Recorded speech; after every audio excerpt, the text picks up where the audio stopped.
Grand Galleria, a web novel created by Heatwares. The neon glow of the Grand Galleria's luxury boutiques shimmered on the polished marble floor, reflecting the harsh reality of Wang Lei's crumbling world. He knelt there, amidst the hushed whispers and pointed fingers, a discarded relic in the gleaming expanse. His tailored, though threadbare, trousers bunched around his knees, and the scent of expensive perfume, sharp and alien, pricked at his nostrils. Zhang Min, his girlfriend of 5 years, stood before him, her designer handbag, a gift from his grueling night shifts at the convenience store, clutched tightly. The supple leather, a rich emerald green, seemed to mock him with its cost. Her gaze held only disdain, reflecting the icy indifference of the crowd gathering, a cold, unyielding wall where once there had been warmth. Her perfectly manicured hand, adorned with a delicate silver ring he had scrimped for, gestured dismissively. Wang Lei, look at yourself. Zhang Min's voice once, a melody that soothed his weariness now, a sharp cutting, blade pierced, the hushed silence. You can't even afford a decent meal here, let alone the life I deserve. I'm tired of your promises, your struggles. I'm with Magnus Croft now. Her words,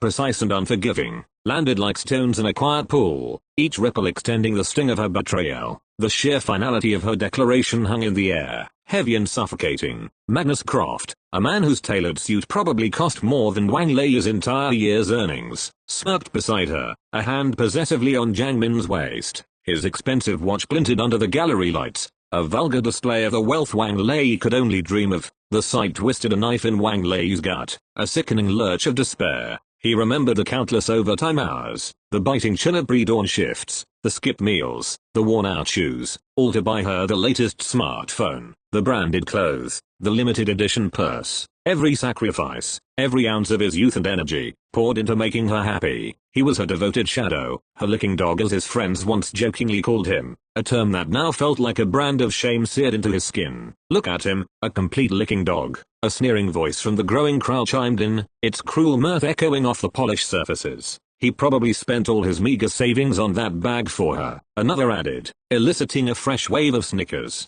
Laughter rippled through the onlookers, a chorus of mockery that echoed off the high ceilings, bouncing off the glass facades of luxury shops. Wang Lei's face burned with humiliation, a hot flush that spread from his neck to his hairline, tears blurring his vision. He felt utterly worthless, stripped bare of dignity, his love trampled underfoot. This was his absolute lowest point, a public execution of his self-respect, witnessed by apathetic strangers and the woman he had given everything to. Then, a sudden, ethereal chime resonated directly in his mind, cutting through the din of his despair. It was not a sound he heard with his ears, but a vibration felt deep within his consciousness. A translucent, glowing panel flickered into existence before his eyes, visible only to him. Its interface was sleek, reminiscent of a high-end gaming display, yet it pulsed with an ancient, undeniable power, a silent hum of immense potential. System initializing. Host vitals confirmed. Celestial ledger, tasked with balancing cosmic inequities. Host selected for rectification potential.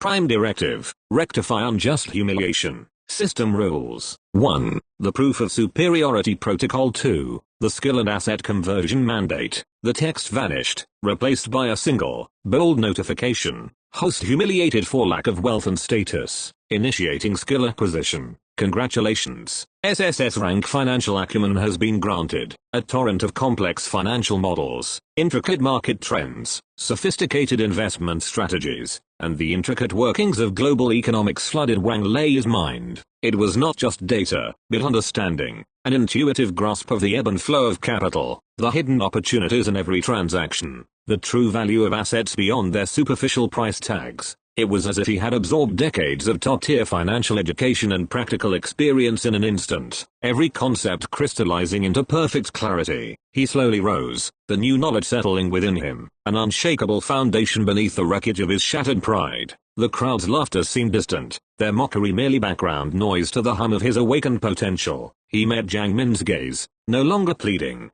but analytical. Her beauty, once his sole focus, now registered as a quantifiable asset. Her choice a simple, if misguided, transaction in the grand scheme of economic principles. Magnus Croft, with his ostentatious display of wealth, seemed almost quaint, a small-time player in a game Wang Lei now instinctively mastered. As the crowd, sensing the entertainment had concluded, began to disperse, still chuckling, Wang Lei turned to leave the Grand Galleria. His steps were no longer those of a broken man, but of someone with a newfound purpose, each stride imbued with a quiet, burgeoning power. Just as he reached the exit, a woman, exquisitely dressed in a flowing sapphire gown that seemed to ripple with its own light, stumbled slightly, nearly dropping her phone. Wang Lei's hand shot out, steadying her effortlessly, his movement precise and instinctual. Her eyes, the color of twilight caught in deep pools, met his, wide with surprise and a hint of gratitude. A new notification flashed in his vision, overlaid on her elegant form. Target detected.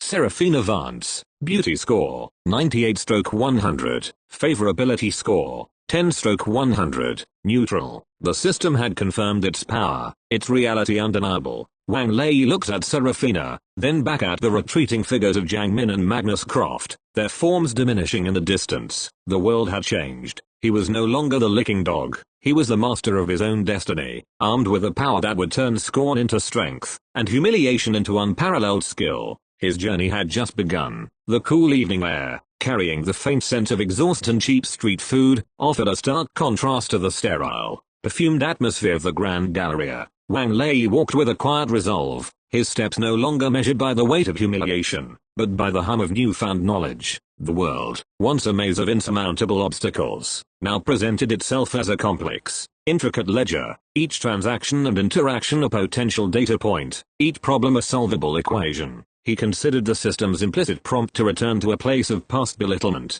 His mind, now a finely tuned instrument of financial analysis, discarded the notion of vengeance as inefficient. Instead, it sought efficiency, opportunity, and the cold, hard logic of profit, the most satisfying form of retribution. His destination was the dilapidated, multi-story building that housed the convenience store where he had toiled for years. The neon sign, flickering erratically, cast a sickly green glow on the peeling paint of the facade, a faded monument to his past struggles. This was where his manager, a portly man named Old Wei, had routinely berated him for minor infractions, publicly shaming him for perceived laziness or incompetence, always highlighting his meager salary as proof of his low worth. The memory of Old Wei's booming voice, echoing through the cramped aisles, once brought a flush of shame and resentment. Now, Wang Lei saw only a business struggling under mismanaged inventory and outdated operational strategies, an inefficient machine ripe for optimization. He pushed open the creaking glass door, the familiar jingle of the bell a phantom echo of his past drudgery. The air inside was thick with the smell of stale coffee and instant noodles, a heavy, cloying scent that spoke of stagnation. Old Wei, oblivious to the world, sat behind the counter, engrossed in a mobile game, his brow furrowed in concentration, a half-eaten baozi resting beside his hand.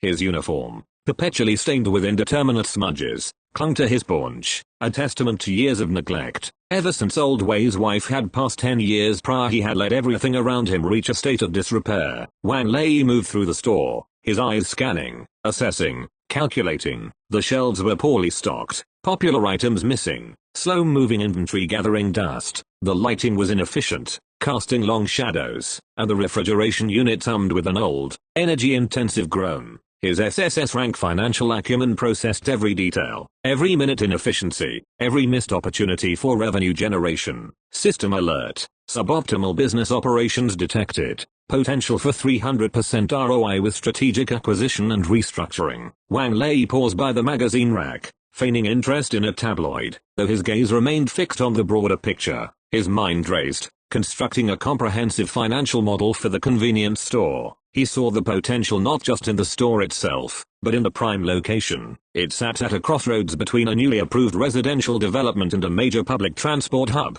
a strategic nexus for foot traffic. Old Wei, with his short-sighted management and obsession with mobile games, was sitting on a goldmine he couldn't see, too focused on the immediate, trivial losses of his virtual world. The land value alone, projected over the next 5 years with the new developments, was set to skyrocket. The convenience store, currently operating at a marginal profit barely sustaining its owner, could be transformed into a highly profitable, modern smart mart, or even a mixed-use commercial space, leveraging its prime real estate. He watched Old Wei sigh dramatically as he lost his game, then yell at a junior employee for daring to ask a simple question about stock rotation. Wang Lei felt no anger, only a profound sense of detachment, a quiet certainty. Old Wei was a relic, a piece of the past that would soon be swept away by the tide of change Wang Lei was about to unleash. The humiliation, the scorn, it all coalesced into a precise, actionable plan. This was not about revenge, it was about the cold, beautiful elegance of financial dominance, the satisfaction of turning a liability into an asset.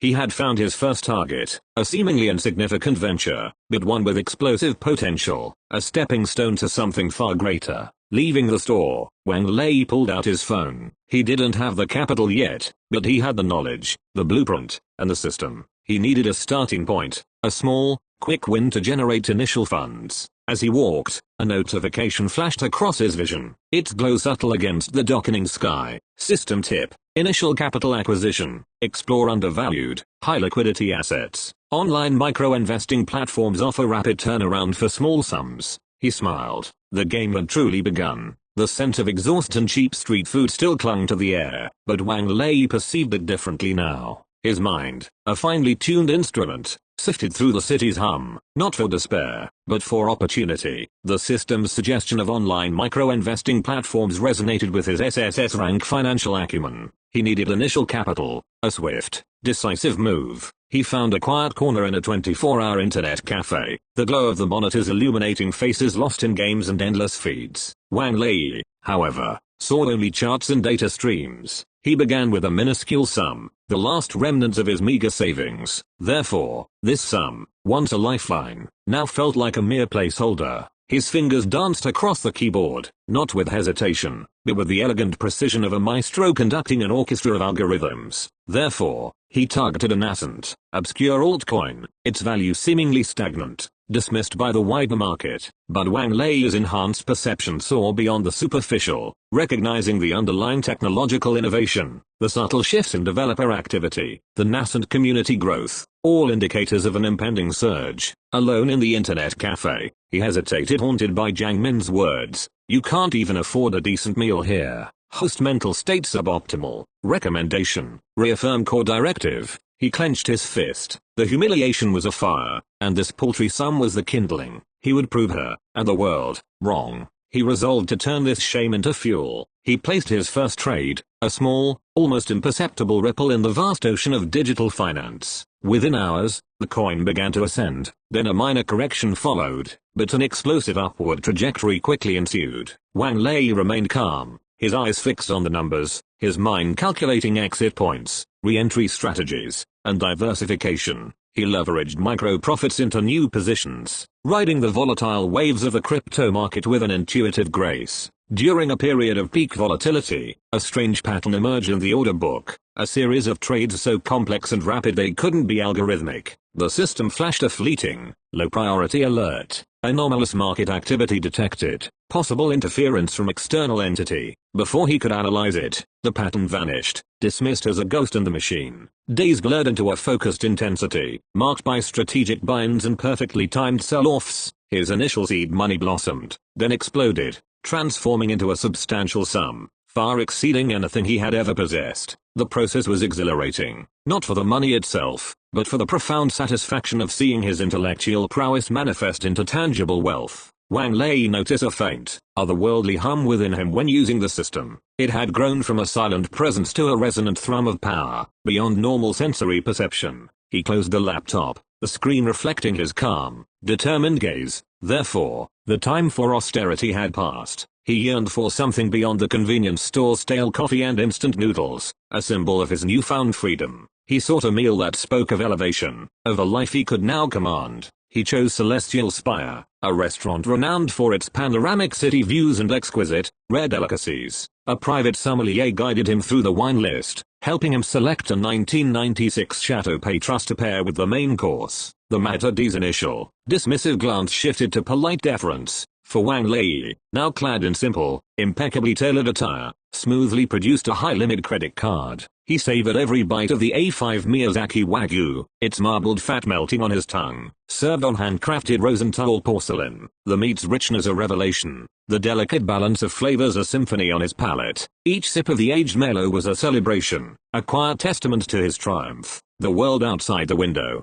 ablaze with city lights, seemed to bow before him. As he exited Celestial Spire, the cool night air a refreshing balm, a familiar figure emerged from a sleek, obsidian limousine. Seraphina Vance, her sapphire gown, even more striking under the streetlights, shimmered with an inner luminescence. She held a delicate purse. Her expression one of serene elegance. Their eyes met across the polished pavement. This time, there was no accidental stumble, no hurried interaction. Wang Lei approached with a confident stride, a subtle smile touching his lips. Vance, he greeted, his voice even, assured. It seems fate enjoys our company. Seraphina's eyes, the color of twilight, widened slightly, a hint of surprise dancing within their depths. A genuine smile, radiant and warm, graced her lips. Indeed, she replied, her voice a soft melody. You are the gentleman who helped me at the Galleria. I am Seraphina. I never caught your name. Wang Lei, he offered, extending a hand. Her touch was light,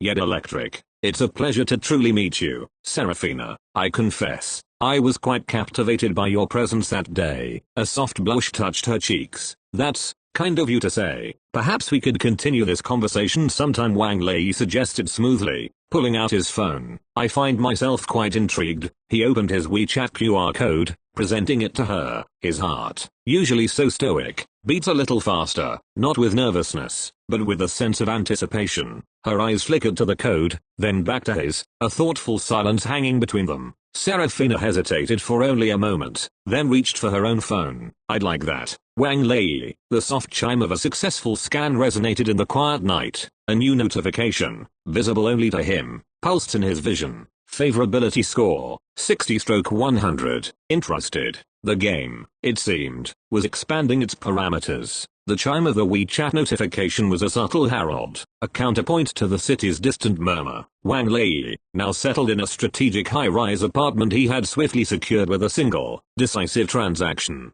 regarded his phone. The space, minimalist yet luxurious, offered panoramic views of the city lights that stretched like a glittering tapestry below. Seraphina Vance's profile picture, a serene portrait against a backdrop of blooming orchids, appeared on the screen, her elegance radiating even through the digital interface. Her initial message was brief, a polite inquiry about his evening, a simple hello, Wang Lei. I trust your evening is as pleasant as mine. He paused, the screen reflecting his thoughtful gaze. His usual responses, honed by years of self-preservation and emotional detachment, would have been concise, almost clinical. Yet, a new impulse stirred within him, a subtle shift in his internal landscape. He made a conscious decision to deviate, to allow a sliver of genuine warmth to infuse his reply. His fingers moved with a newfound fluidity across the keyboard, crafting a response that was swift, yet infused with a sincerity he rarely extended. Indeed, Seraphina, the city lights are particularly captivating from this vantage point. I was just contemplating the intricate dance of urban life. How was your evening?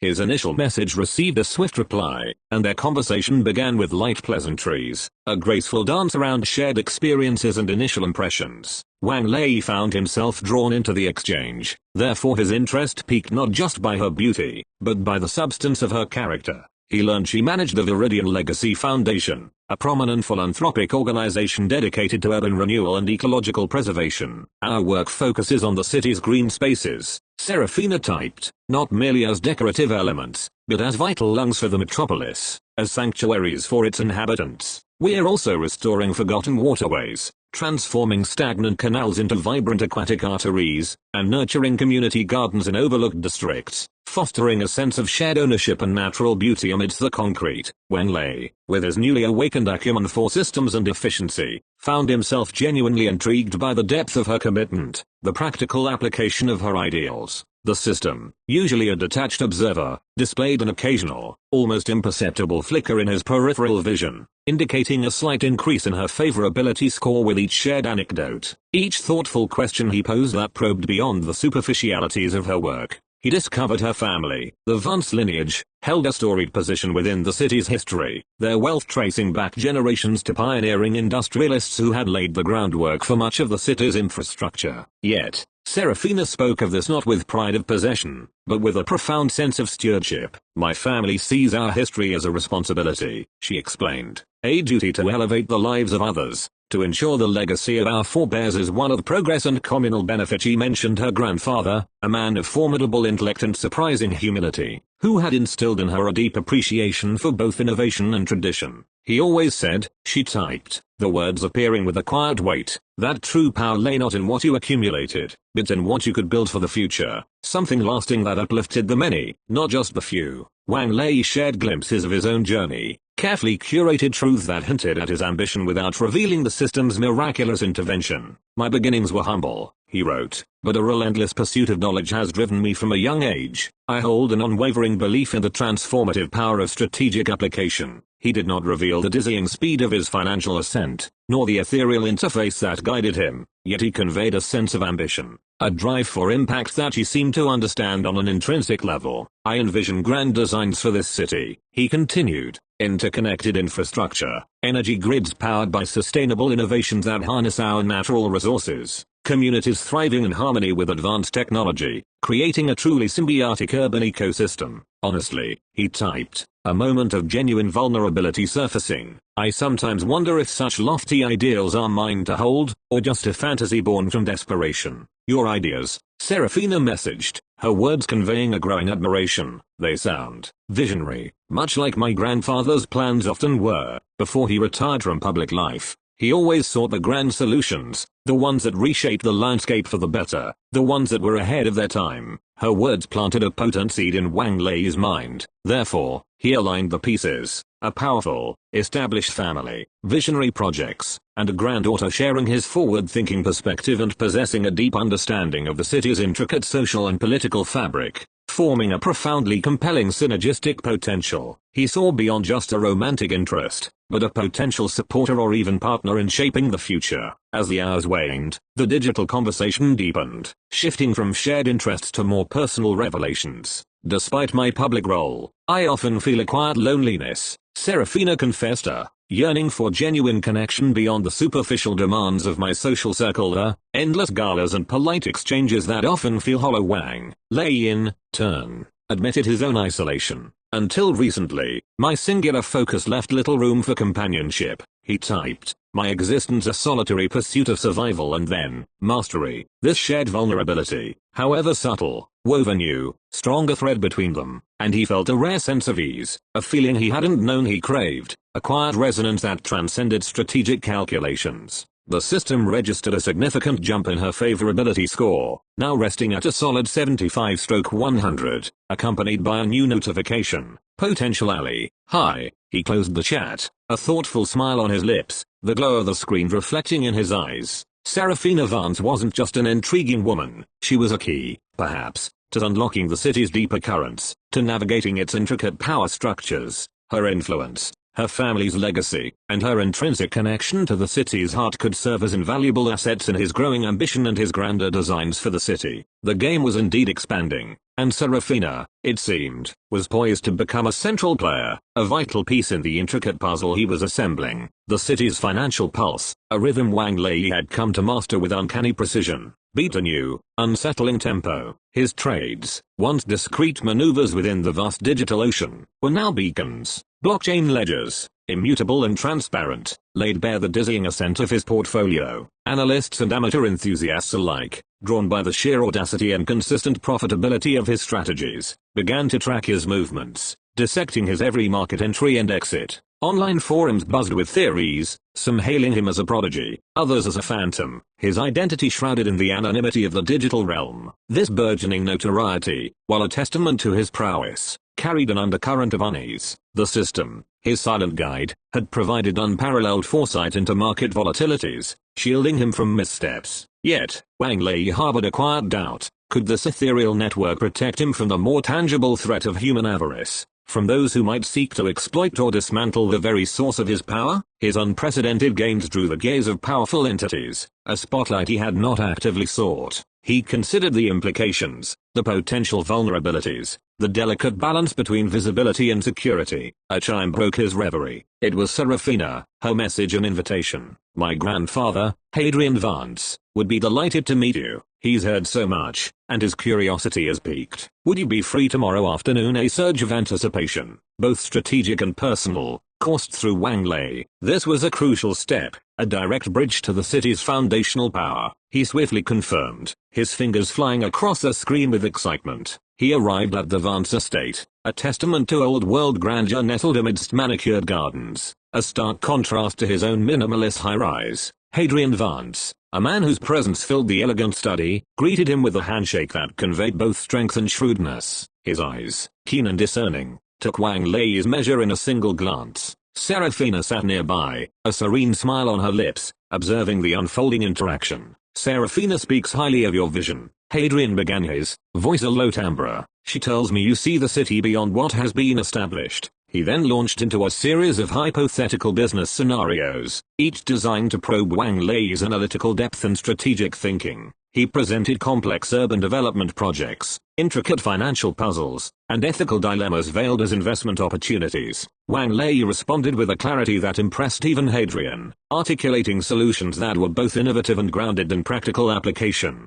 demonstrating a profound understanding of interconnected systems and long-term value creation. The system remained silent, its purpose in not guidance, but validation of his inherent acumen. Hadrian listened intently, a faint smile playing on his lips, a flicker of recognition in his gaze. After an hour of intense, yet engaging, discussion, Hadrian leaned back, a thoughtful expression on his face. Your insights are refreshingly sharp, Mr. Wang Lei, he mused. I've a small, specialized investment firm that operates within the Vance Group. We focus on long-term, high-impact ventures. I believe your perspective could prove invaluable. I'd like to offer you a position, a directorship perhaps, to help guide our next phase of growth. The offer was significant, a direct entry into the highest echelons of the city's power structure. Wang Lei paused, weighing the implications. Mr. Vance, he replied, his voice calm. I am deeply honored by your proposition. It is an opportunity I would need to consider with the gravity it deserves. He sought not to appear overly eager, but thoughtful and deliberate. Perhaps we could discuss it further over dinner tonight. My treat, of course, for both you and Serafina. Hadrian chuckled, a rich, resonant sound. A generous offer. Mr. Wang Lei, but my house chef, Elias, prepares quite a spread. I assure you, you'd be hard-pressed to find better fare in any establishment. However, he added, his eyes twinkling as he glanced at his granddaughter, I believe Serafina would enjoy a private evening out. She rarely gets the chance to truly unwind. The message was clear, a subtle nudge, seemed like an implicit blessing for a romantic pursuit. Wang Lei met his gaze, a silent understanding passing between them. He had passed the test, and a new, more personal phase of his grand design was now in motion. The scent of aged paper and simmering tea, mingled with the faint, comforting aroma of roasted peanuts and dried plums, greeted Wang Lei as he stepped into Old Way's convenience store. It stood as a stubborn bastion of local commerce, a single-story anomaly amidst the gleaming glass towers that now pierced the city's skyline. Its brick facade, softened by years of sun and rain, seemed to breathe with a history the modern structures lacked. The property's location, nestled at the nexus of several burgeoning transit lines and the newly planned residential district, was, in his estimation, invaluable. Its current use, profoundly inefficient. He had marked it for acquisition as a strategic cornerstone for his ambitious urban revitalization project, a vital piece in the intricate puzzle of his grand design. Before he could enter, a mid-range sedan pulled up, and a man in a suit that was expensive but poorly fitted stepped out. He looked slick, ambitious, and slightly predatory. He entered the store with a clipboard, and Wang Lei decided to wait, observing from a distance. The man, who introduced himself as Victor Lang from Nexus Holdings, made a lowball offer to Old Way, peppering it with veiled threats about urban blight regulations and eminent domain. Old Way, though weary, stubbornly refused, sending the man away with a frustrated scowl. Wang Lei smiled. He had just seen the opening move. Nexus Holdings was a titan, an adversarial firm known for its aggressive, high-rise urban renewal projects that valued ruthless efficiency over community sentiment. They seemed to have been circling the neighborhood like vultures, but their approach was crude. He was confident that his way would be a more desirable option. He found Old Way behind the counter, a man whose face carried the deep lines of a life lived in simple, honest labor. His hands, gnarled but agile, moved with a practiced grace, meticulously arranging a display of freshly baked mooncakes, each one a perfect golden sphere nestled in its ornate box, while a faint, almost imperceptible melody hummed from a small, ancient radio on a dusty shelf, a local folk tune that spoke of simpler times. Wang Lei observed the scene, his mind cataloguing the store's inefficiencies, the dim lighting, the outdated shelving, the slow pace of transactions. Yet, for the first time, an unquantifiable element presented itself, a warmth that defied his algorithms. Mr. Way, Wang Lei began, his voice smooth, practiced, devoid of the hurried impatience that once defined his interactions. I've come to discuss your establishment. I now represent a consortium interested in modernizing this district. He consciously chose the word modernizing over redeveloping, hoping to soften the edges of his true intent. Old Wei looked up, his movements pausing. His eyes, though tired, held a surprising spark, a deep-seated wisdom that seemed to see beyond Wang Lei's tailored suit and confident bearing. He didn't seem shocked to see Wang Lei was now well-dressed and groomed. Modernizing, he echoed, his voice raspy, yet firm. A faint, knowing smile touched the corners of his lips. My family has run this shop for 3 generations. Young man, it's more than bricks and mortar, exceeding mere goods on a shelf. It's where generations of children bought their first candies, where neighbors shared their joys and sorrows, where news was exchanged and friendships forged. It's the heart of this street, a place where memories are made and kept. He gestured with a hand, encompassing the humble space, and Wang Lei felt a subtle, almost imperceptible shift in the air, as if the very walls resonated with Old Wei's words. Wang Lei presented his offer, a generous sum, far exceeding the market value, designed to be irresistible. He spoke of new opportunities, of a well-deserved retirement, of a future free from toil and the daily grind.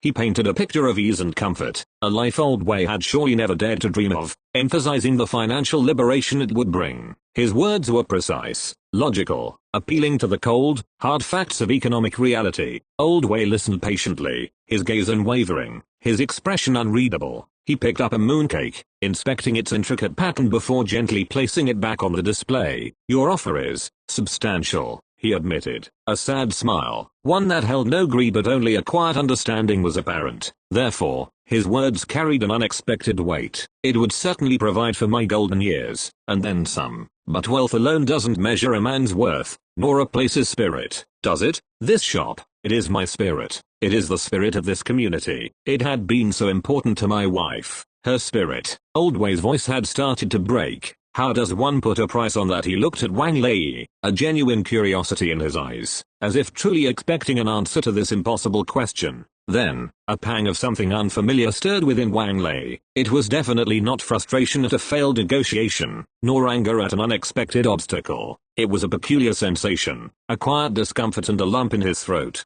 His heightened logical was under pressure from the cord being pulled within his heart. The system, his silent guide and benefactor, had no algorithms for sentiment, nor formulas for the intangible value of human connection. He had anticipated negotiation, perhaps even stubbornness, but Old Wei's simple, heartfelt appeal to something beyond mere profit crumbled his meticulously crafted plan. He was stumped. Wang Lei left the store with the offer still on the table, the scent of tea and ancient paper clinging to his clothes. It had only been a few months, but Old Wei didn't seem as large and aggressive as he had remembered him. That evening, over dinner at a quiet, unpretentious restaurant, Serafina had chosen a place with warm, exposed brick and the comforting aroma of home cooking. The topic of Old Wei's store arose. The restaurant was a world away from the gleaming opulence of Celestial Spire, yet it held a distinct charm, a genuine soul. Wang Lei found himself recounting the encounter. He spoke of Old Wei's quiet resolve, his unwavering commitment to something beyond monetary gain, something he hadn't fully grasped. When Wang Lei was broke and desperate, Old Wei had been hard-hearted with him, but now faced with a very generous buyout, he acted very sentimental.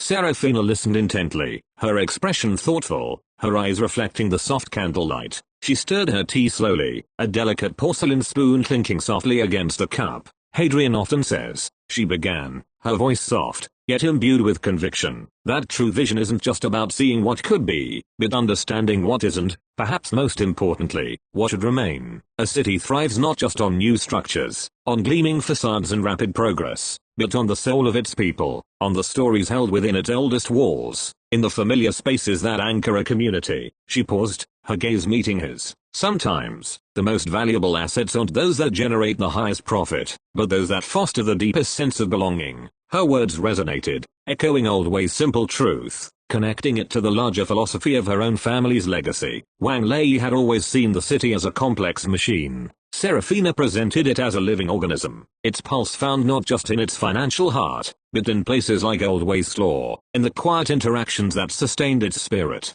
He realized his approach had been too clinical, too detached, his ambition as sharp, shaped by his sudden ascension fueled by desperation, as a cutting tool designed only for demolition and reconstruction. Now, a different path emerged, one requiring a different kind of strength, a strength rooted in empathy and understanding. He saw choice, the swift, clean acquisition that maximized immediate profit, or a more nuanced solution that honored the community, preserving its essence while still achieving his broader goals. The system offered no immediate guidance, leaving the decision squarely with him. He looked at Serafina, her eyes reflecting a quiet wisdom, and a gentle challenge. Wang Lei considered a path that didn't prioritize immediate gain, but rather, something that would build a legacy in the city woven from the very fabric of its soul. The morning light, filtered through the old-fashioned lace curtains of Old Way's store, cast a soft, dappled glow on the polished wooden floor. The scent of roasted peanuts and dried plums, familiar and comforting, filled the air. Wang Lei stood before the counter, a different man than the one who had presented a simple buyout offer days before.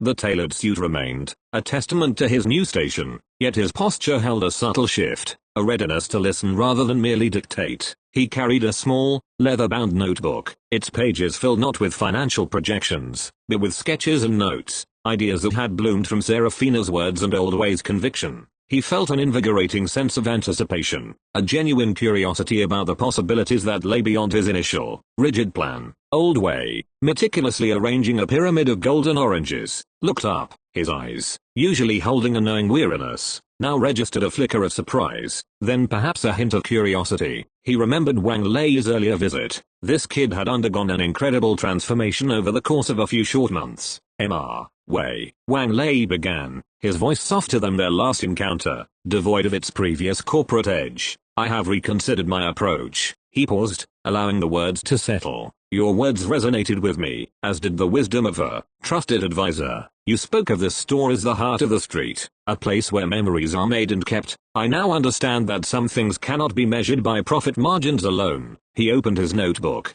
turning to a page filled with a simple, elegant drawing. My initial offer was to acquire this property. My new proposal is different. I envision a partnership, a joint venture. Wang Lei gestured to the sketch. Imagine this. The convenience store, modernized with efficient lighting, improved shelving, perhaps even a small, comfortable seating area where patrons can enjoy their tea and mooncakes. We could introduce a digital ordering system, allowing for greater convenience, while still preserving the traditional charm, the unique character that makes this place special. It remains Old Way's convenience store, your name, your legacy, amplified. Old Way's gaze drifted from Wang Lei's face to the sketch, a slow, thoughtful consideration in his eyes. He picked up a single orange, turning it over in his calloused fingers. Modernized, but still mine, he mused, the words tasting foreign yet intriguing. He had always seen modernization as an erasure, not an enhancement. Precisely, Wang Lei affirmed, his voice gaining passion. Your expertise, your connection to this community, is invaluable. My resources and a friend's foundation,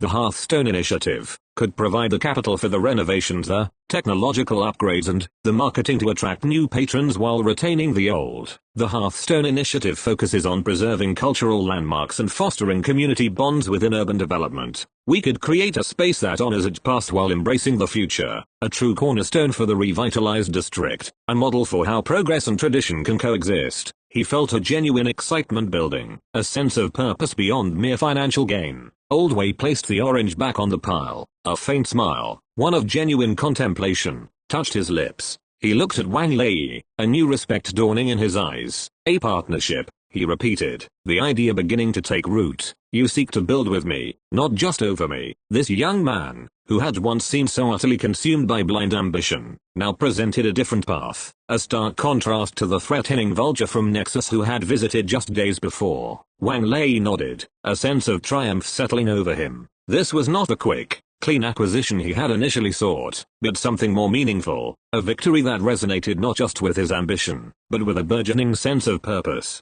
He saw the path ahead, intricate and challenging, but ultimately more rewarding. Old Way's thoughtful silence was not refusal, but the quiet consideration of a man presented with a truly unexpected, yet welcome, proposition. We could start with a detailed plan, perhaps a series of community meetings, Wang Lei suggested, already outlining the next steps in his mind. The system remained silent, offering no algorithms for this burgeoning human connection, yet Wang Lei felt a profound sense of rightness in his decision. This was a path he was choosing, a legacy he was building, one brick at a time, with the heart of the community as its foundation. The blustery afternoon wind whipped around the corner, rattling the new, custom-fitted window panes of Old Way's convenience store. Inside, the scent of roasting peanuts was a warm, comforting shield against the chill. Wang Lei stood beside Old Way, a set of blueprints spread across the counter between them, the crisp paper a stark contrast to the worn, ancient wood. They were debating the merits of a new retractable awning, a minor detail in a grand design, yet one they both felt strangely passionate about.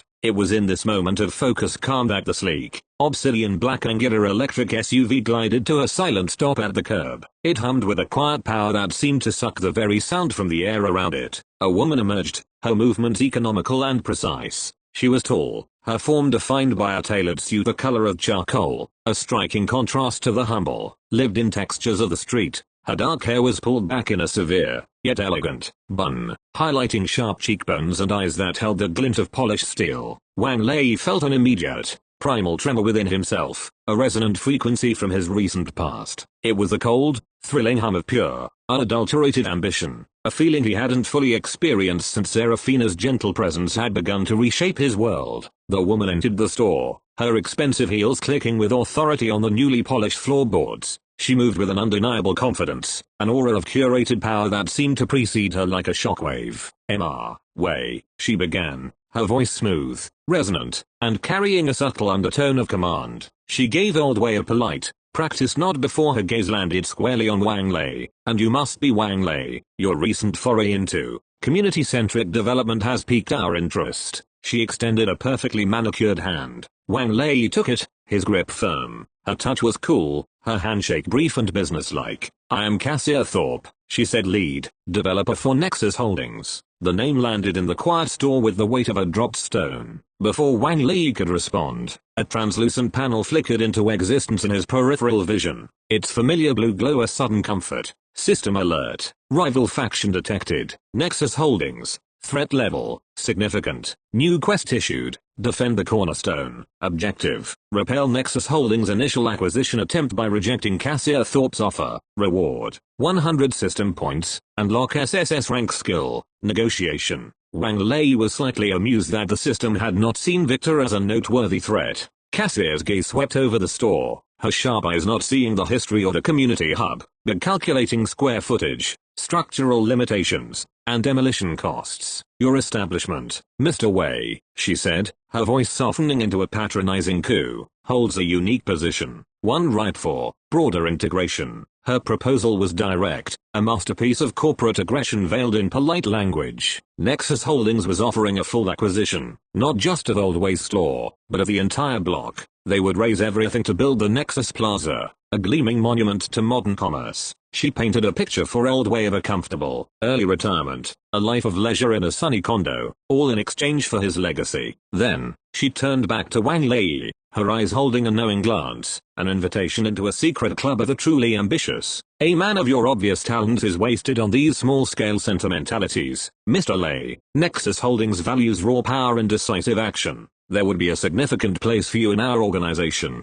overseeing projects that reshape skylines, not just street corners. Wang Lei felt the familiar pull. The system's cold, hard logic had been his shield after Zhang Min's betrayal, and Cassia was a living embodiment of that world. It was the easy path, the one of pure profit and swift victory. He saw Seraphina arriving just then, a bag of groceries in her arms, her steps faltering as she took in the scene, her brow furrowed, her eyes locking with his, a silent question hanging in the air. Seeing Seraphina, the choice became crystalline. He had fought to build something real here, not just to accumulate wealth.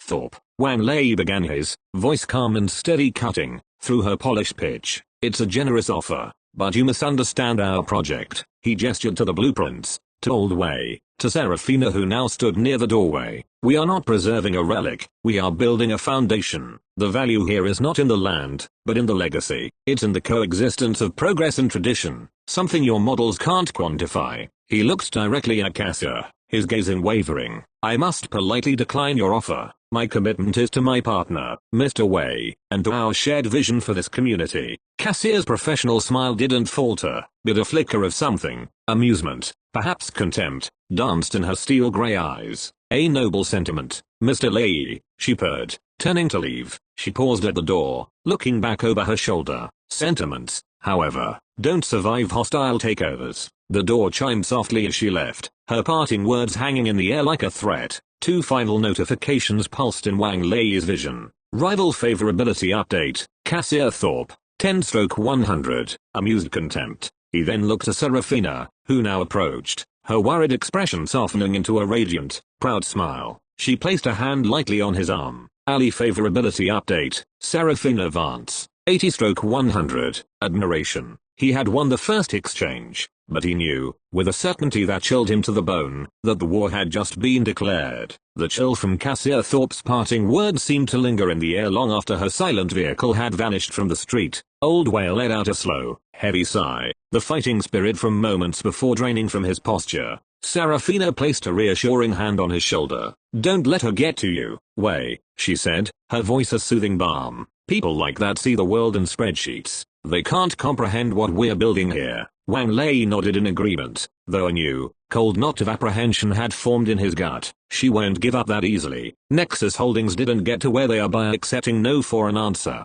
His premonition proved devastatingly accurate. The next morning, the fragile optimism shattered. It began with a digital dagger plunged into the heart of their project. An article appeared on Metro Muckraker, a popular and notoriously sensationalist city news blog known for its clickbait headlines and loose relationship with the truth. The headline, in bold, aggressive font, screamed, "Rat-infested relic or community gem, the unsanitary truth behind Old Way's historic convenience store." The article was a masterpiece of character assassination. It described the store not as charmingly rustic, but as dangerously dilapidated. It twisted their community-focused renovation into a deceptive facelift to hide decades of neglect. Worst of all were the photographs. A picture of the mooncake display now featured a disgustingly realistic-looking rat photoshopped near the edge of the box. Another showed the familiar, worn floorboards with digitally added cracks and grime, making it look like a biohazard. Old Way saw the article on a customer's phone. His face, usually weathered into a kind resilience, turned ashen.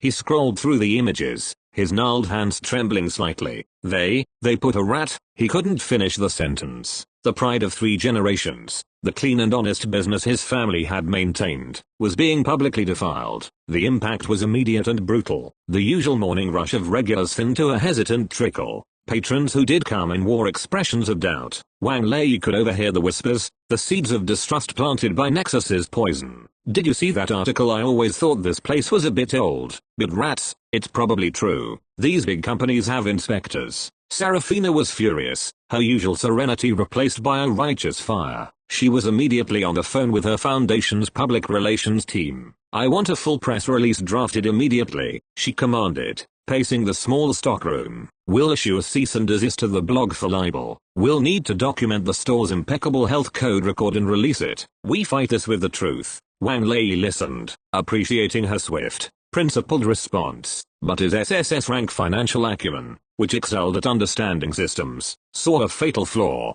The system of public opinion was not always rational. The truth was slow, but a lie could circle the globe, or the city, in an instant. By the time their official press release made its way through channels, the damage would be done. The rat-infested label would stick. As if to confirm his fears, his phone vibrated with an incoming text from an unknown number. He opened it. The message contained only 8 words, a chilling echo of Cassia's amusement. "This is how the real game is played." He didn't need to guess who it was from. It was a taunt, a boast, and a lesson. He watched Old Way silently wiping down an already spotless counter. His shoulders slumped in defeat. He saw the doubt in the eyes of the few customers who lingered. Serafina's approach was noble, but it was like bringing a beautifully crafted sword to a gunfight. They were losing, and losing fast. As the weight of the crisis pressed down on him, the familiar, cool blue interface of the system materialized in his mind, its presence a calm anchor in the storm of chaos. System alert. Public opinion crisis. Community trust level, critical. Daily revenue impact, -65% and falling. The stark numbers confirmed the severity of the attack. Then, another line of text appeared, a gentle nudge from his ethereal guide. System tip. Conventional responses are inefficient against targeted disinformation. Victory requires absolute control of the narrative. A new skill may be required to seize this control. Wang Lei's eyes narrowed. The system was right. Fighting lies with painstakingly slow truth was a losing battle. He had to change the game entirely. He looked at the despair on Old Way's face, felt the righteous frustration radiating from Serafina, and reread Cassia's mocking text. A cold, hard resolve solidified within him. If this was the game Cassia wanted to play, he would learn the rules faster than she could ever imagine. And then, he would write his own. We have the city health inspection records going back 10 years, all spotless, Serafina said, her voice tight with frustration as she hung up the phone with her pure lead. They're drafting a statement, but the blog is refusing to take the post down. They're claiming journalistic integrity. Old Way sat on a stool behind the counter, looking older than he had just a day ago, the slanderous article on his phone casting a sickly glow on his face. The bell above the door remained silent. The store, once a hub of gentle activity, felt like a tomb. Wang Lei watched them, his mind a whirlwind of calculations. Serafina's team was playing chess, but Cassia had just flipped the board over and set it on fire. The system's advice echoed in his thoughts. Absolute control of the narrative. Their methods are too slow, Wang Lei stated, his voice cutting through the heavy silence. Serafina looked at him, surprised by his sharp tone. It's the proper way, Wang Lei. We have to be meticulous. Proper doesn't win against dirty, he countered, a new, hard light in his eyes. He closed his eyes for a second, focusing his intent inward, interacting with a silent interface that only he could see. System menu, skill acquisition, current system points, 100. He scrolled past SSS-Rank negotiation, which was still locked. He didn't need to negotiate, he needed to dominate. His gaze settled on another option, one that seemed to hum with a dangerous,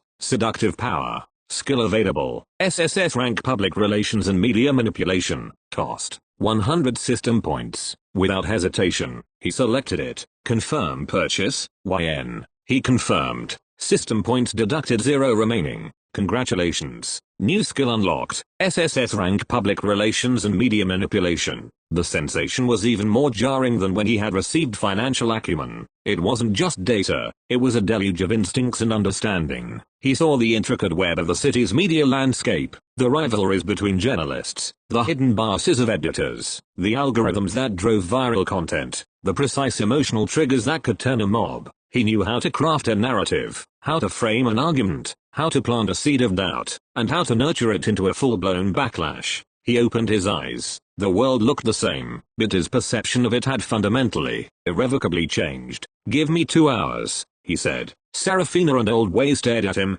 confused. 2 hours for what? To change the game, Wang Lei replied, his fingers already flying across the screen of his phone. His first move was not to defend, but to attack. Using his newfound understanding, he identified a freelance journalist named Chen Jian, a hungry, ambitious writer for a rival, slightly more reputable blog, City Beat. He knew from the system's data infusion that Chen Jian had a history of trying to expose corporate malfeasance and held a particular disdain for Nexus Holdings after they had killed one of his earlier stories. He was the perfect vector. Wang Lei created a new, untraceable email address. He didn't just send Chen Jian the store's health records. That was amateur hour. Instead, he crafted a short, compelling narrative. Subject, the Nexus Playbook, how a corporate giant fakes news to crush small business. Chen Jian, you've been tracking Nexus's aggressive expansion. I have proof of their latest tactic. They're using photoshopped images to fabricate health code violations against a small, family-run store they're trying to acquire. See attached. Notice the digital artifacting around the rat.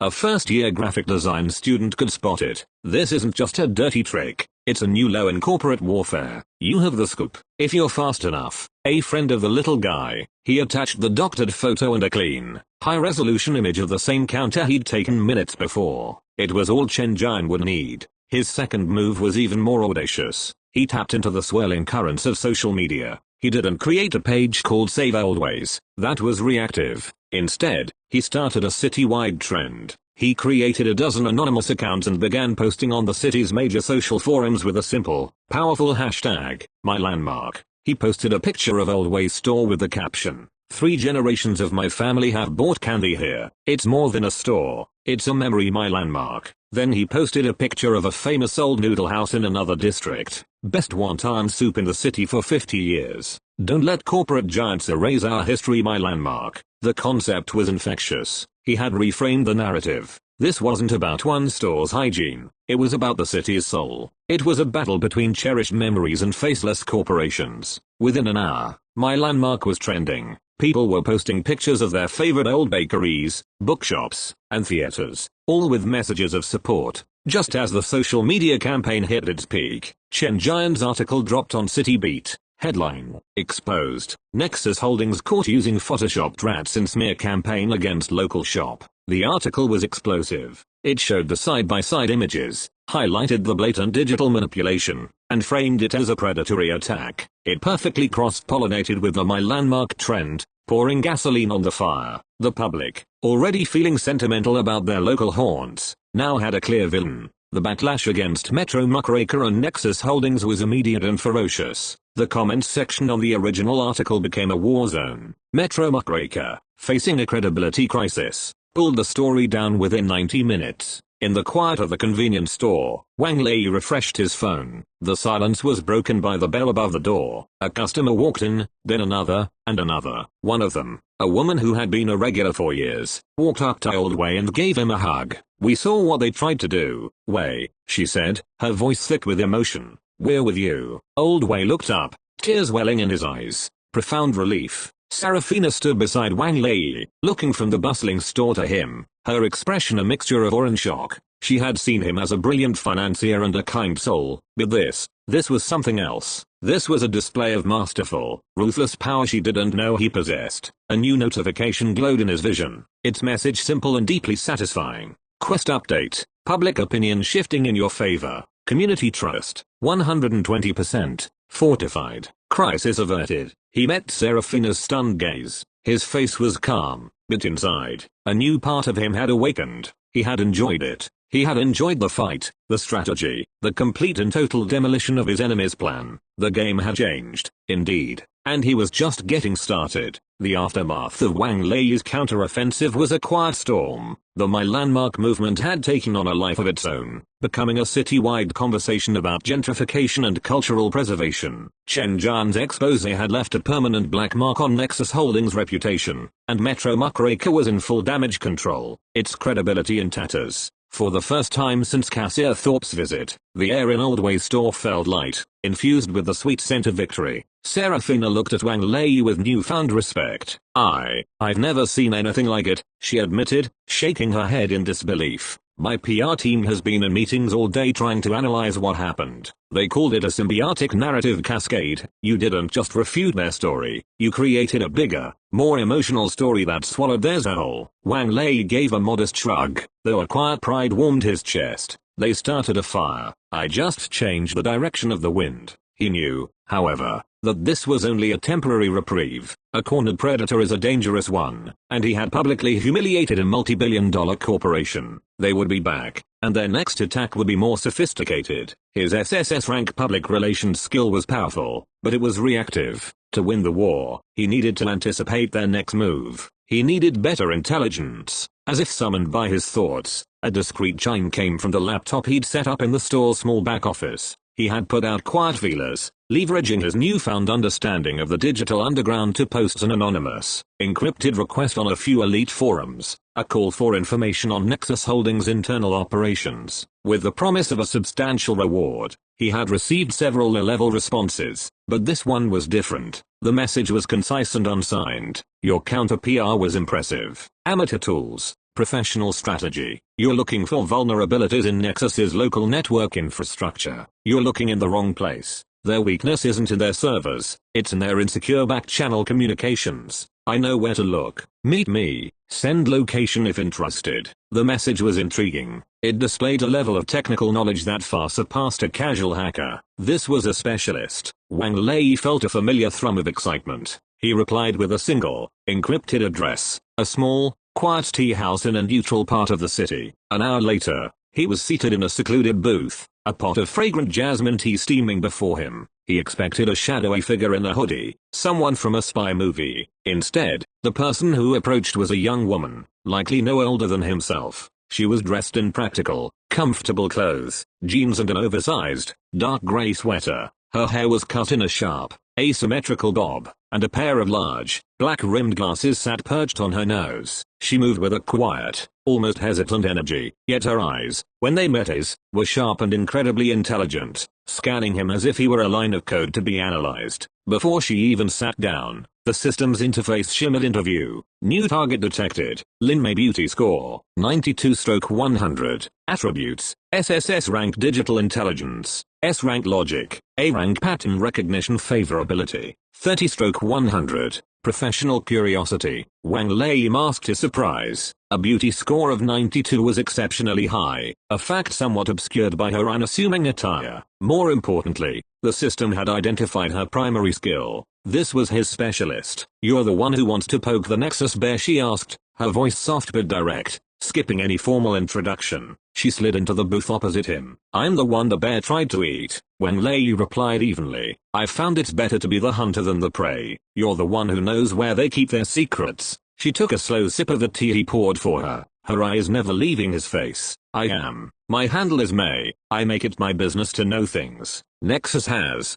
powerful enemies, and they have a bad habit of stepping on people. I was one of those people." A flicker of something cold and hard crossed her features before vanishing. "I've been mapping their network for months, a personal project. Your recent public battle with them was loud. It created a lot of noise, and a lot of new network traffic for me to analyze. You've made them careless." "What kind of information do you have?" Wang Lei asked, getting straight to the point. "Their playbook," Mei replied. "Internal memos, acquisition target lists, blackmail material on city officials, confidential project budgets. I have a key to a backdoor in their chief of local operations private comms channel. The problem is, opening that door will trigger every alarm they have. It's a one-shot deal. Once I'm in, I'll have minutes to pull what I can before they lock me out and hunt me down. And they will hunt me down. I have the key, but I don't have the protection to survive what comes after." She leaned forward, her expression intense. "You fought them in the open and won. You have resources. You have a vision. I have the digital weapon. You protect me from the fallout,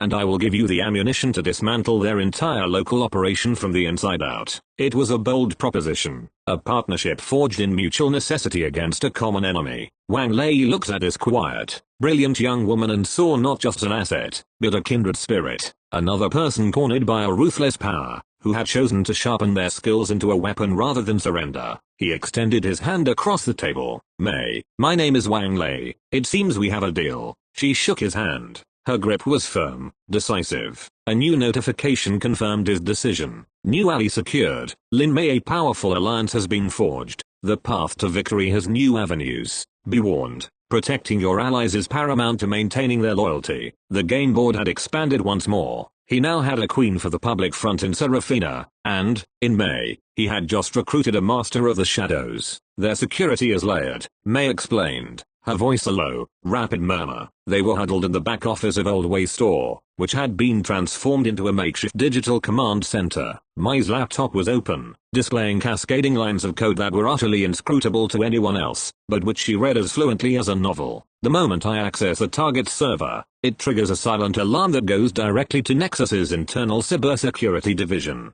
They're corporate, not state level, but they're good. I estimate we'll have a 180-second window before they initiate a system-wide lockdown and begin active countermeasures to trace my physical location. 3 minutes. It was a lifetime in the digital world, but an impossibly short window to escape a corporate manhunt. What do you need to cover your tracks?" Wang Lei asked, his mind already shifting from defense to offense. May pushed her glasses up her nose. "A diversion. A big one. I need to flood their network with so much high-priority junk data that my intrusion gets lost in the noise. A massive DDoS attack would work, but it's crude and traceable. Ideally, we'd need to trigger a major internal crisis, something that forces their entire IT and executive teams into an all-hands-on-deck emergency, pulling their eyes away from routine server monitoring." She looked at him, a challenge in her eyes. "Can you create that kind of chaos?" Wang Lei felt a predatory smile touch his lips. Creating financial chaos was his specialty. He turned to his own laptop, the system's interface humming in his consciousness, feeding him real-time market data that was invisible to the rest of the world. System tip: corporate diversions are most effective when they strike at an opponent's financial stability. Nexus Holdings is currently manipulating several small-cap stocks for short-term gains. Target: Helios Advanced Robotics. Ticker: HA. The system highlighted a small, obscure tech company. To the naked eye, its stock was flat, uninteresting, but Wang Lei's SSS-Rank Financial Acumen saw the truth. He saw the intricate network of shell corporations Nexus was using to suppress the price, accumulating shares before a planned acquisition announcement that would send the value soaring. They were playing a long, quiet game. Wang Lei was about to flip their game board into the sun. "I can create the chaos," he said to Mei, his fingers already a blur across the keyboard. "Get ready. Tell me when you need me to press the button." He poured a significant portion of his newly acquired capital into his brokerage account. It was a sum that would have made the old Wang Lei faint, but to him now, it was just ammunition. He didn't buy Helios stock. That was what Nexus would expect. Instead, he started buying up call options, highly leveraged bets that the stock price would skyrocket. It was an incredibly aggressive, high-risk maneuver that would multiply his gains, or his losses, exponentially. "Ready," Mei said, her own fingers poised over her keyboard, her eyes locked on a countdown timer. "The back door is primed. On my mark." Wang Lei watched the second hand on his own screen. 3, 2, 1, mark. The moment Mei spoke, Wang Lei executed his trade. Simultaneously, using an anonymous account, he leaked a single, crucial piece of information to several high-speed financial news forums, a heavily redacted, but undeniably authentic-looking patent filing from Helios Advanced Robotics for a revolutionary new battery technology. It was information Nexus was planning to release next month. Wang Lei was just moving up the timeline. The effect was instantaneous. The market, populated by algorithms designed to react to precisely this kind of news, exploded. Helios stock, dormant for months, surged. It shot up 10%, then 20%, then 50% in a matter of seconds. Inside Nexus Holdings' trading division, klaxons would be blaring. Their carefully constructed position was collapsing. The stock they were trying to suppress was now going parabolic, and someone else was reaping the rewards. Every percentage point it climbed cost them millions in potential profit and forced their own algorithms into a state of emergency. "It's working," Mei exclaimed, her voice tense with adrenaline. Their internal network traffic just spiked. "It's all hands on deck for their finance division. I'm going in." Her fingers became a blur, typing with a speed and precision that was mesmerizing. Data began streaming onto her screen. Encrypted files, personnel records, confidential memos. Got their acquisition blacklist. Got their political leverage file. "This is gold. Wang Lei, pure gold." On Wang Lei's screen, his own bet was paying off spectacularly. The call options he had bought for pennies on the dollar were now worth fortunes. But he wasn't done.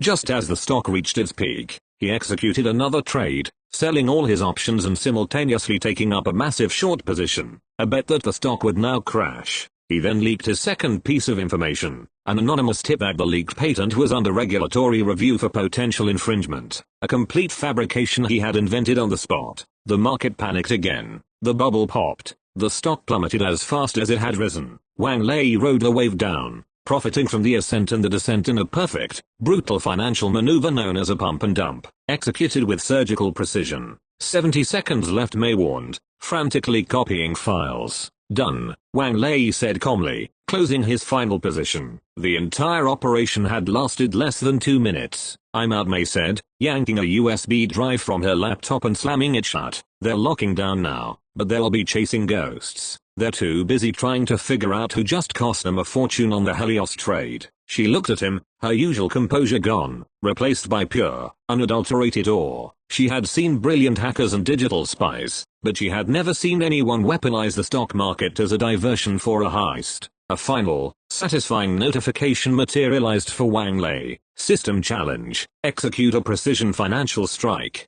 Complete. Result. Nexus Holdings financial loss estimated at $50 million. Personal profit generated, $5 million.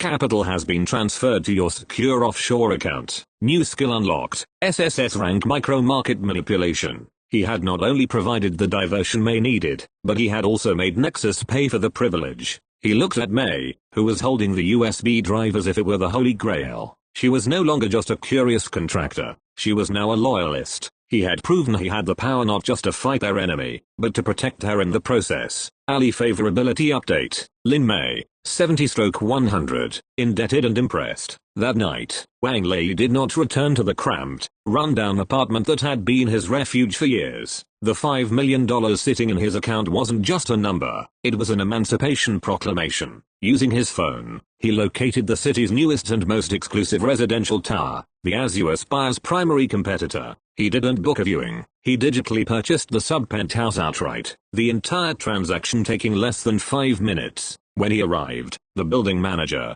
flustered by the sudden, massive wire transfer, personally escorted him up. The apartment was a palace in the sky, a vast expanse of polished marble and floor-to-ceiling glass that offered a breathtaking view of the city he was beginning to conquer. It was a sterile, empty space, but it was his, a throne room waiting for its king. This was the first true taste of the lifestyle he had earned. He stood by the window, looking down at the city, and checked his status. Host status, name, Wang Lei. Personal wealth, $4,850,000, after property purchase. System points, 0 core skills, SSS-Rank Financial Acumen, SSS-Rank PR and Media Manipulation, SSS-Rank Micro Market Manipulation Allies, Serafina Vance, interested, 60/100, Lin Mei indebted and impressed, 70/100. The numbers were changing. The game was accelerating. The financial world was still reeling from the Helios incident. The official narrative was one of extreme market volatility, but within the highest echelons of corporate power, the truth was whispered.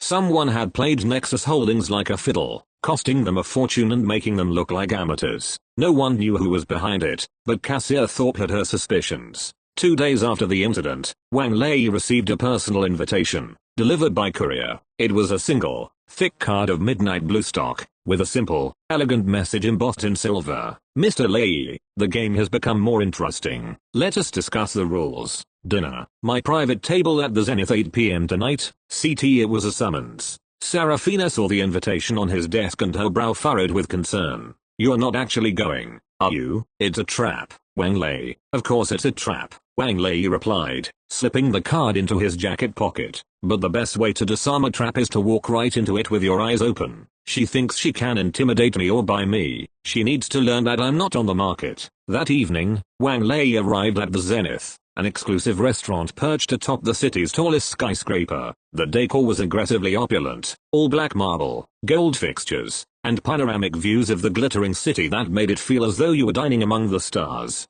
Cassia was waiting for him at a secluded corner table, a glass of deep red wine in her hand. She was wearing a stunning, form-fitting black dress that left her shoulders bare, her severe business bun replaced by a cascade of dark hair that fell elegantly down her back. The transformation was startling. She had shed the skin of a corporate executive and donned that of a predator at leisure. Mr. Lei, she greeted, her voice a low purr. I'm glad you could make it. I was beginning to think you were afraid of heights. The only thing I'm afraid of, Ms. Thorpe, is bad company, Wang Lei retorted smoothly, taking his seat. I trust you'll prove to be an exception. A flicker of amusement crossed her face, straight to the point. I like that. The dinner was a masterclass in verbal combat. The food was exquisite, the wine impossibly rare, but every bite was laden with unspoken threats and temptations. Cassia did not mention Old Way's store or the media battle. She spoke of empires, of legacy, of the kind of power that reshapes the world. Look out there, Wang Lei, she said, gesturing to the sprawling cityscape below. That is the board. Most people are pawns, living their lives within the square someone else has drawn. A few, like Serafina Vance, are knights or bishops. They play the game with honor, bound by rules of sentiment and tradition. But only one or two can be the king or queen, the ones who move wherever they please. That is the game Nexus plays. The system's interface pulsed softly in his vision. Temptation event. A pivotal conversation is underway. Your dialogue choices will directly impact favorability with Cassia Thorpe and your future relationship with Nexus Holdings. Objective. Assert dominance without declaring open war. Your play with Helios was masterful, Cassia continued, her voice dropping to a conspiratorial whisper. Crude, but effective. You have the instincts of a killer. Why are you wasting it on a sentimental street corner project? You and I, we are the same kind of animal. We understand that progress requires sacrifice. She leaned forward, her steel gray eyes locking onto his. This was the moment of truth. Forget the Hearthstone initiative. Forget your little convenience store. It's a dead end, a path to mediocrity. I am offering you a real future. Abandon this project. Join me. I'm not offering you a job, Wang Lei. I am offering you a throne. The entire Nexus development for this side of the city, under your direct control. No oversight. Your vision. Our resources. Together, we could own this city within 5 years. The offer was staggering. It was the ultimate temptation. Pure, unadulterated power, handed to him on a silver platter. It was everything the old Wang Lei could have ever dreamed of, but he was no longer the old Wang Lei. He took a slow sip of his wine, mirroring her earlier posture. He let the silence stretch, forcing her to wait for his answer. "It's a beautiful offer, Cassia," he said, using her first name for the first time, a subtle shift in their dynamic. "And you're right, we do have similar instincts, but you've made one critical miscalculation." Oh, she raised a perfectly sculpted eyebrow. "You see yourself as a queen, offering to make me a king, but you fail to realize that I am building my own kingdom," he said, his voice quiet but resonant with absolute confidence. "I am not interested in taking a throne you offer me, I am interested in the one you're sitting on." Cassia's eyes widened, a flicker of genuine shock finally breaking through her composed facade. He hadn't accepted, he hadn't refused, he had declared himself her equal, her rival. He had turned her seduction into a challenge. He continued, "So I will give you a counter-offer.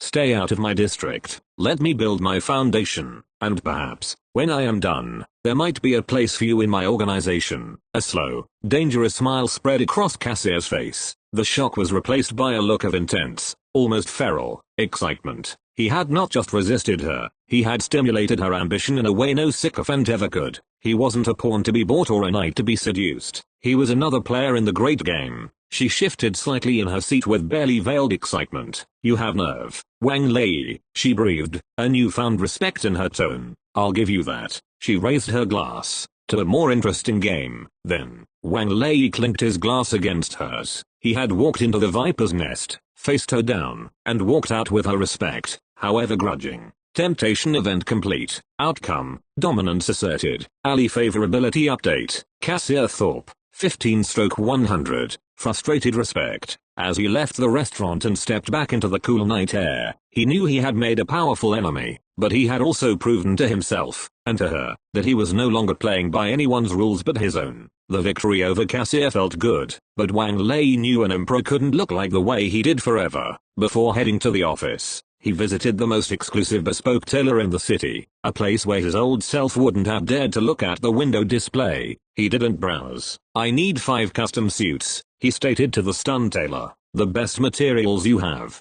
I need them rush ordered." The fitting was a blur of fine wool, silk linings, and quiet measurements. The final bill was more than his entire life's earnings before the system, and he paid it without a second thought. It wasn't an expense, it was an investment in the image of power. On his wrist, a new acquisition gleamed, not a flashy, gold monstrosity, but a Patek Philippe Calatrava in white gold. It was a watch that didn't scream for attention. It was silent, confident, and utterly assured of its own value, a perfect reflection of its new owner. The day of the grand reopening dawned bright and clear, a perfect autumn morning. A month of tireless work had transformed Old Way's convenience store. The flickering neon sign was gone, replaced by elegant, backlit lettering that read, "The Cornerstone, by Old Way." The facade was clean, the windows sparkling, and the new retractable awning, in a tasteful deep green, gave the storefront an air of sophisticated charm. Inside, the transformation was even more profound. The cramped aisles had been widened, the lighting was warm and inviting, and a small, cozy seating area with comfortable chairs now occupied a sunny corner. Modern, energy-efficient refrigerators hummed quietly, stocked with both everyday essentials and new, artisanal goods sourced by Serafina's Hearthstone initiative. A sleek tablet-based point-of-sale system sat on the new oak counter, yet right beside it, Old Way's ancient abacus was preserved under a small glass case, a nod to the past. The entire street was buzzing. A small stage had been set up, and a crowd of community members, local journalists, and intrigued city officials had gathered. Old Way, dressed in a new, crisp uniform, stood looking at his reimagined store with tears in his eyes. I never thought," he murmured to Wang Lei, his voice thick with emotion. "I thought my shop would just fade away. You've given it a new life. You gave it its soul, Wei," Wang Lei replied, placing a firm hand on the older man's shoulder. "We just gave it new clothes." Serafina moved through the crowd with an easy grace, her smile radiant. She was in her element, connecting with community leaders and explaining the project's philosophy. She caught Wang Lei's eye and gave him a look of pure, unadulterated pride that made his chest swell. The ceremony began. Serafina spoke first, outlining the mission of the Hearthstone Initiative and praising the community's resilience. Old Way followed, giving a short, heartfelt speech that earned a thunderous applause. Then, it was Wang Lei's turn. He stepped onto the stage, not as the defeated young man who was publicly humiliated months ago, but as a confident, charismatic leader. He wore a simple but impeccably tailored suit, and he radiated a quiet power that drew every eye in the crowd. "Today, we are not just reopening a store," he began, his voice amplified by the microphone, clear and steady. "We are making a statement. We are saying that progress does not have to mean erasure, that a city's future can be built upon the foundations of its past." He didn't mention Nexus Holdings by name, but everyone knew who he was talking about. Some believe that the heart of a city is in its tallest towers and its most expensive real estate. They are wrong. The true heart of a city beats on streets like this one. It lives in the family businesses, the community hubs, the places where memories are forged. The cornerstone isn't just a business, it's a promise. A promise that we will invest in our communities, protect our landmarks, and build a future together, for everyone. His speech was powerful, his SSS-Rank public relations skill allowing him to weave a narrative that was both inspiring and a subtle rebuke to his corporate rivals. As he finished, the applause was deafening. A notification, glowing with a triumphant gold light, filled his vision. Quest complete. Defend the cornerstone. Community reputation in district. Revered. Reward. SSS rank negotiation has been unlocked. 100 system points have been awarded. He felt the new skill settle into his mind. An intuitive understanding of leverage, persuasion, and the art of the deal. He quickly checked his updated status. Host status. Name. Wang Lei. Personal wealth. $4,850,000 system points. 100 core skills. SSS-Rank Financial Acumen. SSS-Rank PR and Media Manipulation. SSS-Rank Micro Market Manipulation. SSS-Rank Negotiation. New. Allies. Serafina Vance. Admiration. 80/100. Lin May indebted and impressed. 70/100. Cassia Thorpe amused contempt. 10/100. Later, amidst the celebration, Serafina pulled him aside, away from the bustling crowd, near a quiet alley beside the store. "You were incredible, Wang Lei," she said, her eyes shining with an intensity that went beyond mere admiration. "What you've done here, it's truly visionary." "I had good partners," he said, his gaze fixed on her. The noise of the crowd faded into a distant hum. In this small, quiet space, it was just the two of them. "It's more than that," she whispered, taking a small step closer. "You have this strength, but it's tempered with a genuine kindness. It's a rare combination." The space between them crackled with an unspoken energy. He could see the affection in her eyes, a mirror of what he felt in his own heart. He slowly raised a hand, tucking a stray strand of hair behind her ear. Her breath hitched. This was the moment. He leaned in, his heart pounding a rhythm that had nothing to do with market volatility or corporate warfare. Her eyes fluttered closed. BZZZT. His phone vibrated in his pocket, a jarring intrusion into the perfect moment. Cursing internally, he pulled it out. The screen displayed a single, encrypted alert from May. "Urgent. Nexus just bought out Evergreen Lumber, our primary supplier for the West End residential project. They've cancelled all our existing contracts. We're cut off." The warmth of the moment vanished, replaced by an icy dread.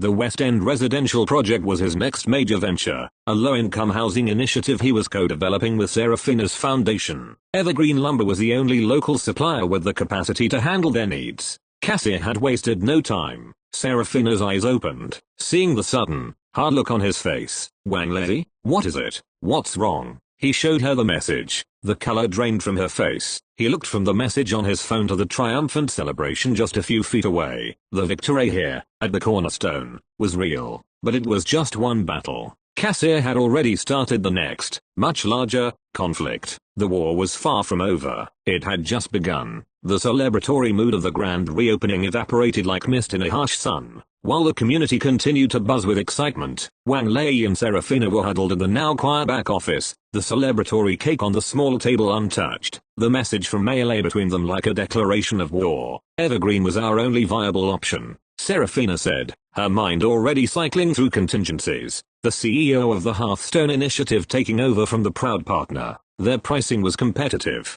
and their capacity was perfect for the West End project. "All other local suppliers are too small to handle the volume we need. Going national will destroy our budget and our timeline." This was Cassia's strategy, clear and brutal. She couldn't attack the cornerstone directly anymore. It was now a public symbol, a fortress of goodwill. So, she was attacking his future. She was choking his ambition before it could even take root, strangling his next project in its cradle. It was a classic corporate siege tactic: cut off the supply lines and starve the enemy into submission. "She's not just trying to delay us," Wang Lei said, his voice low and icy. He was pacing the small room, his mind alight with the fire of conflict. "She's sending a message to every supplier in the city: work with Wang Lei, and Nexus Holdings will either buy you or crush you. She's making us untouchable." He was right. Within the hour, 2 more messages came in. A small, family-owned electrical contractor they had signed with for the West End project regretfully pulled out of their contract, citing a sudden, exclusive, and highly lucrative deal with a new corporate partner. Then, a specialized plumbing firm did the same. Neither mentioned Nexus by name, but they didn't have to. The pattern was clear. Cassia was systematically dismantling his operational capacity. The system's interface, which had been silent since the quest completion, flickered to life. System alert. New threat detected. Supply chain collapse. Project viability for West End residential. Critical. Enemy strategy. Economic strangulation. Probability of project failure without intervention. 95%. A new quest has been generated. The Emperor's logistics. Wang Lei stopped pacing. "What was your total projected cost for materials from Evergreen?" he asked Serafina, his tone shifting from frustrated to analytical. "Roughly 12 million over the course of the project," she replied, putting up the figures on her tablet. "We'd be lucky to get the same materials from national suppliers for under 20 million now, not to mention the shipping delays. An $8 million deficit. A deliberate, fatal blow to their budget. There has to be a way," Serafina murmured, scrolling furiously through her contacts. "Maybe an independent overseas supplier? We could charter our own shipping, but the logistics are a nightmare." Wang Lei barely heard her. His mind was already elsewhere, processing the problem with the inhuman speed of his system-enhanced brain. Logistics wasn't just about moving things from point A to point B, it was a system, and every system had rules, inefficiencies, and exploitable weaknesses. He had SSS-Rank Financial Acumen, public relations, and now, negotiation. But this was a different kind of problem. He focused his intent on the new quest flashing in his vision. Quest, the Emperor's logistics objective: establish a new, independent, and more efficient supply chain for the West End residential project, completely bypassing Nexus-controlled entities. Time limit: 14 days before project default penalties kick in. Reward: 250 system points. New skill unlock: SSS rank logistics and supply chain management. There it is, he thought. The system wasn't just a tool, it was a teacher. It presented him with impossible problems and then offered him the precise weapon he needed to solve them. He looked at Serafina, her face etched with worry as she spoke into her phone, trying to salvage the deals. He saw the strain, the unfairness of it all. They had tried to do something good, and for their trouble, a corporate behemoth was now trying to bleed them dry. The anger inside him didn't burn hot, it was ice cold. It was the detached, focused fury of a master strategist who saw an opponent making a sloppy, brutish move. Cassia thought she was being clever, using the sheer weight of her company to crush him. She thought she was fighting a war of resources. Wang Lei was about to show her that this was a war of intelligence. "Cancel the call, Serafina," he said quietly. She looked up, surprised. "But I might be able to." "You won't," he interrupted, his voice laced with an authority that made her pause. "You're trying to find a new path through a forest that Cassia has already burned down. We're not going to find a new path." He closed his eyes, accessing the system menu. He navigated to the quest and formally accepted it. "We're going to build a new forest." Quest accepted. The Emperor's logistics time limit: 14 days. Begin countdown. The next morning, Wang Lei didn't go to the cornerstone. He didn't go to the West End project site. Instead, he sequestered himself in the minimalist luxury of his high-rise apartment, a space that had until now been little more than a place to sleep. He turned it into a war room. The panoramic city view, once a symbol of his ascent, now served as a living map of his battlefield. Serafina was beside herself with worry. "Wang Lei, the board of my foundation is panicking. We have penalty clauses in our city contracts. If we don't break ground with secured materials in 13 days, we start incurring heavy fines. Tell them to trust me." Wang Lei replied calmly, his eyes not leaving the glowing screens of the 3 monitors he had set up. He had his laptop, a tablet cinched with My Secure Network, and a large monitor displaying a complex web of shipping routes, commodity prices, and warehouse locations. He had spent the night not sleeping, but absorbing his new skill. Skill activated. SSS-Rank Logistics and Supply Chain Management. The influx of knowledge was breathtaking. It was a perfect, intuitive understanding of the entire global flow of goods. He saw the world not as nations and cities, but as a network of ports, rail yards, trucking routes, and factories. He understood tariff laws, customs clearance protocols, bulk shipping rates, and warehousing efficiency models as if he had been born with them. He could see choke points in the Panama Canal, anticipate labor strikes in the port of Shanghai, and calculate the most fuel-efficient trucking route from a lumber mill in British Columbia to a construction site in his city, all in the time it took to draw a breath. Cassier's move, which had seemed so devastatingly effective, now looked clumsy and short-sighted. She had cut him off from the local supply chain. She had forced him to play on a global scale, a game he now understood better than anyone. His first call was to May. I need a list, he said, his voice crisp and clear. Every independent lumber mill, steel fabricator, and raw materials processor in North America and Northern Europe that is not currently under contract with a Nexus-affiliated holding company. That's a huge dataset. Wang Lei, May's voice replied from his encrypted speaker. Sifting through it will take time. Filter for operations that have recently lost contracts due to corporate consolidation, Wang Lei instructed. Prioritize those with high-quality ratings and a history of being squeezed by larger competitors. They'll be hungry for a new partnership. While May's formidable skills went to work, Wang Lei opened a new channel. Using his SSS rank negotiation, he began making calls. He wasn't calling sales managers, he was calling struggling port authorities, underutilized freight lines, and half-empty warehouses. His pitch was irresistible. He didn't ask for their services. He proposed a new, unified logistics network, with himself as the central hub. He offered to lease their excess capacity in bulk, guaranteeing them consistent revenue. In return, they would provide him with priority service at a significantly reduced rate. He was assembling a private, high-speed supply chain from discarded parts, creating a vertically integrated system that would be more efficient and cheaper than any single service Nexus used. By midday, May had a list. It was a collection of disgruntled, high-quality suppliers who had been bullied by giants like Nexus for years. Wang Lei started making offers. He spoke to a family-owned lumber mill in Oregon that had just lost its biggest contract to an Evergreen Lumber subsidiary. Wang Lei offered them a deal to become his exclusive lumber provider, not just for the West End project, but for all his future developments. The price he offered was fair, but the long-term security he promised was priceless. They agreed in less than an hour. He did the same with a steel mill in Germany and a concrete supplier in Canada. One by one, he pieced together the fragments of a global network. Serafina watched, mesmerized. She had been trying to plug a hole in their dam, while Wang Lei was calmly diverting the entire river. He wasn't just finding new suppliers, he was building a new, more powerful, and completely independent ecosystem. But the cost.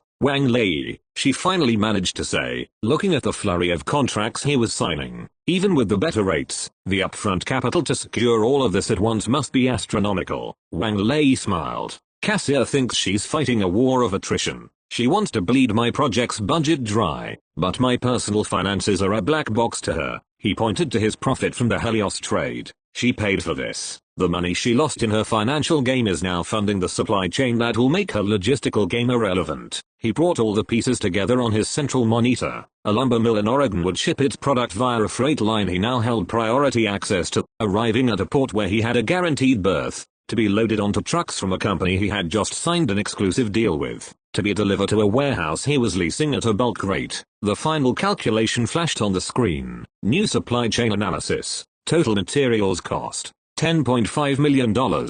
Estimated delivery time, 11 days. Efficiency rating, 25% higher than previous Nexus-controlled model. He had done it. He hadn't just replaced his supply chain. He had built a superior one, for less money, and had secured it in less than 72 hours. He had turned Cassia's greatest strength, her corporate scale, into a weakness, bypassing her lumbering, inefficient system with a lean, agile network built for the sole purpose of serving his ambition. He leaned back in his chair and finally looked at Serafina. The Foundation's board can relax, he said, a glint of triumph in his eyes. Our materials will arrive 3 days ahead of schedule, and we'll be coming in $1.5 million under budget. A single notification from the system confirmed his victory. Objective progress. New supply chain established. You are on track to complete the quest well within the time limit. The Emperor's logistics are taking shape. 11 days later, the first convoy of trucks arrived at the West End residential project site. They bore the logo of a small, independent freight company from out of state, a company now firmly in Wang Lei's pocket.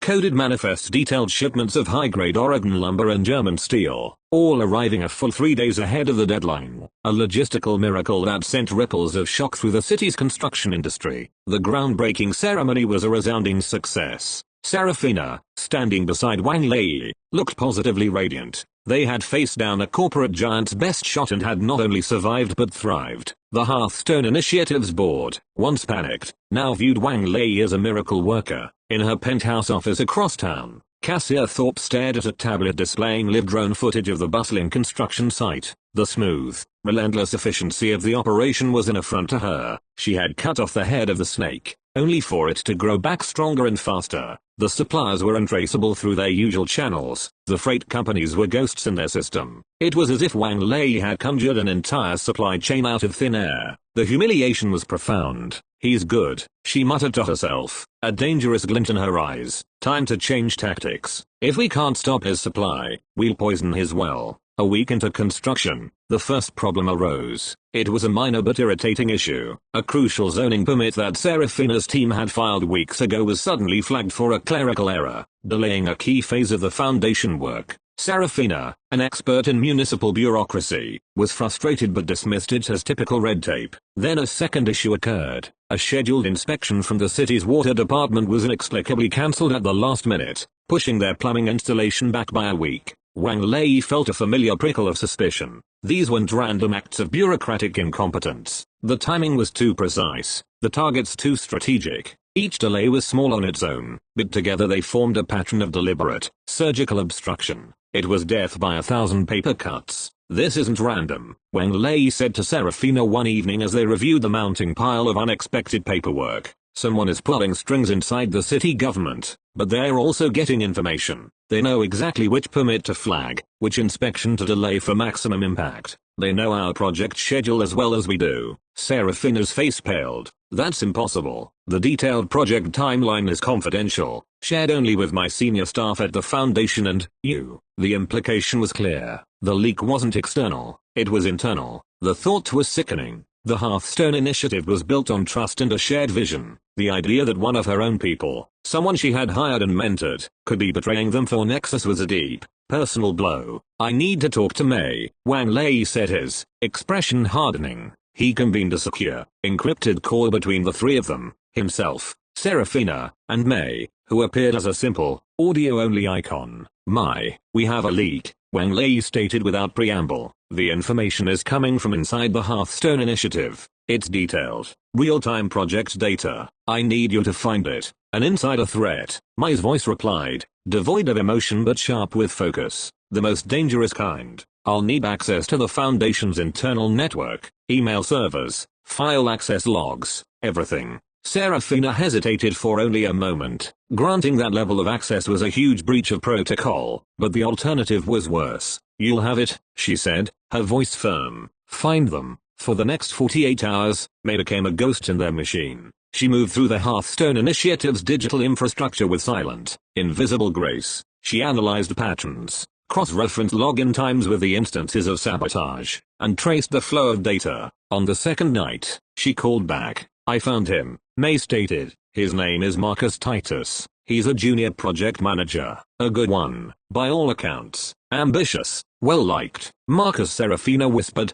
her voice filled with disbelief. I hired him myself. He's been with us for 2 years. Why would he do this? Money, mostly, May answered dryly. I accessed his encrypted financial records. He's received 3 large, untraceable payments over the last month, totaling over $200,000, originating from a shell corporation with known ties to Nexus Holdings. He's been using a secure, encrypted messaging app on his work computer to communicate with a single contact. He's careful, wipes the logs daily, but he's not careful enough. May paused. The contact he's communicating with, the one feeding him instructions and receiving his information. It's Cassia Thorpe's personal executive assistant. The final piece clicked into place. It was a direct line from their project's heart to their enemy's brain. System alert. Internal sabotage detected. Loyalty of ally faction Hearthstone initiative compromised. New subquest issued. Purge the traitor. Objective. Expose and neutralize the spy without destabilizing the Hearthstone initiative. Seraphina slumped into a chair, the sense of betrayal washing over her. What do we do? If I fire him, Nexus will just find someone else. If I confront him, it could get ugly. Wang Lei looked at the quest objective on his screen. Expose and neutralize. The system wasn't asking him to just get rid of the problem. It was asking him to turn it into an opportunity. A cold, razor-sharp idea began to form in his mind. Cassia thought she had an eye inside his operation. She was about to find out what it was like to be blind, deaf, and fed a diet of pure poison. Don't fire him, Wang Lei said, a dangerous calm settling over him. And don't confront him. Starting tomorrow, we're going to give Marcus a whole new set of project timelines to leak. The betrayal left a bitter taste in Seraphina's mouth, but Wang Lei's cold, calculated response ignited a spark of grim determination within her. The next morning, she walked into the Hearthstone Initiative's office with a mask of serene confidence, greeting her staff, including Marcus Titus, with her usual warmth. No one could have guessed the tempest raging beneath the surface. Marcus Titus, a young man with a sharp suit and an easy, ambitious smile, met her gaze without a hint of deceit. Morning, Seraphina. The revised schematics for the plumbing phase look fantastic. Ready to push them through to the contractors. Excellent work, Marcus. Seraphina replied, her voice steady. In fact, I have a special project for you. I need a new, confidential master schedule created. For my eyes and yours only. We've identified some new efficiencies, and I believe we can accelerate our timeline significantly. Marcus's eyes lit up with a flicker of genuine pride mixed with the secret thrill of his betrayal. More valuable intel to feed his handler. Of course, I'll get right on it. What Marcus didn't know was that he was now the central pawn in Wang Lei's counter-espionage game. The new efficiencies and accelerated timeline were a work of pure fiction, meticulously crafted by Wang Lei and Mei. They'd designed a fake project schedule, codenamed Project Icarus, that was both believable and utterly disastrous if acted upon. Project Icarus detailed a plan to fast-track the building's frame by pouring a revolutionary, quick-setting concrete mixture a full month ahead of the original schedule.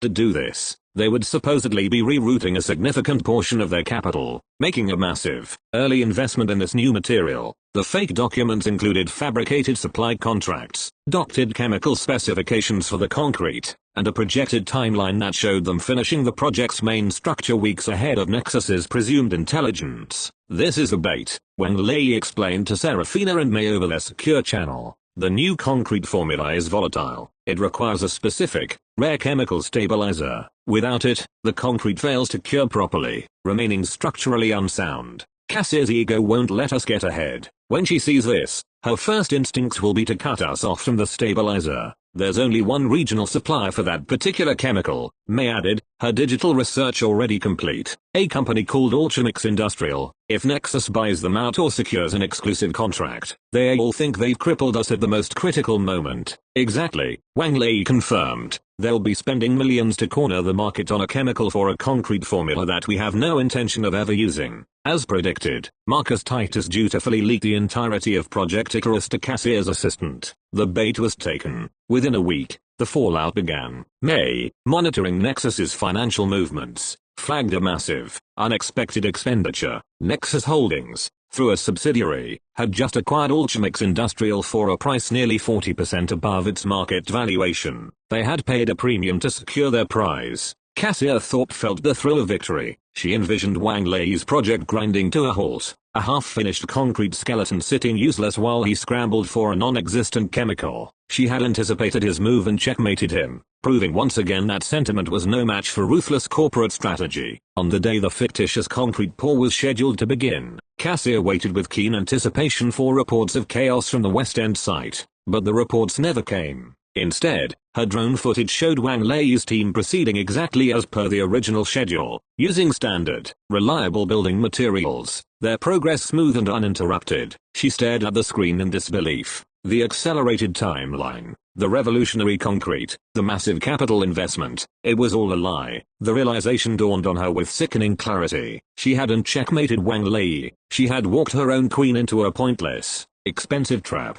She had spent millions acquiring a company to corner the market on a chemical for a ghost. Wang Lei hadn't just plugged the leak, he had turned it into a fire hose. flooding her own command center with toxic, debilitating misinformation. She had been played, completely and utterly. In his apartment, Wang Lei watched the stock price of Nexus Holdings dip slightly as news of their unusual and seemingly pointless acquisition of Ultimix hit the financial news. It wasn't a fatal blow, but it was a self-inflicted wound that would cost them prestige and capital. A notification from the system glowed with quiet satisfaction. Subquest: Purge the traitor. Objective 1 complete. Enemy faction Nexus Holdings has been successfully misled into a strategically disadvantageous position. The next objective is to handle the traitor, Marcus Titus. The first phase of his plan was complete. The spy was no longer a threat, he was a weapon. Now, it was time to deal with the weapon itself. The victory over Cassia's scheme was cold and strategic, a perfectly executed move in a game of chess. But for Serafina, the emotional fallout was just beginning to settle. The fact that Marcus Titus, a man she had personally mentored and trusted, was still walking the halls of her foundation,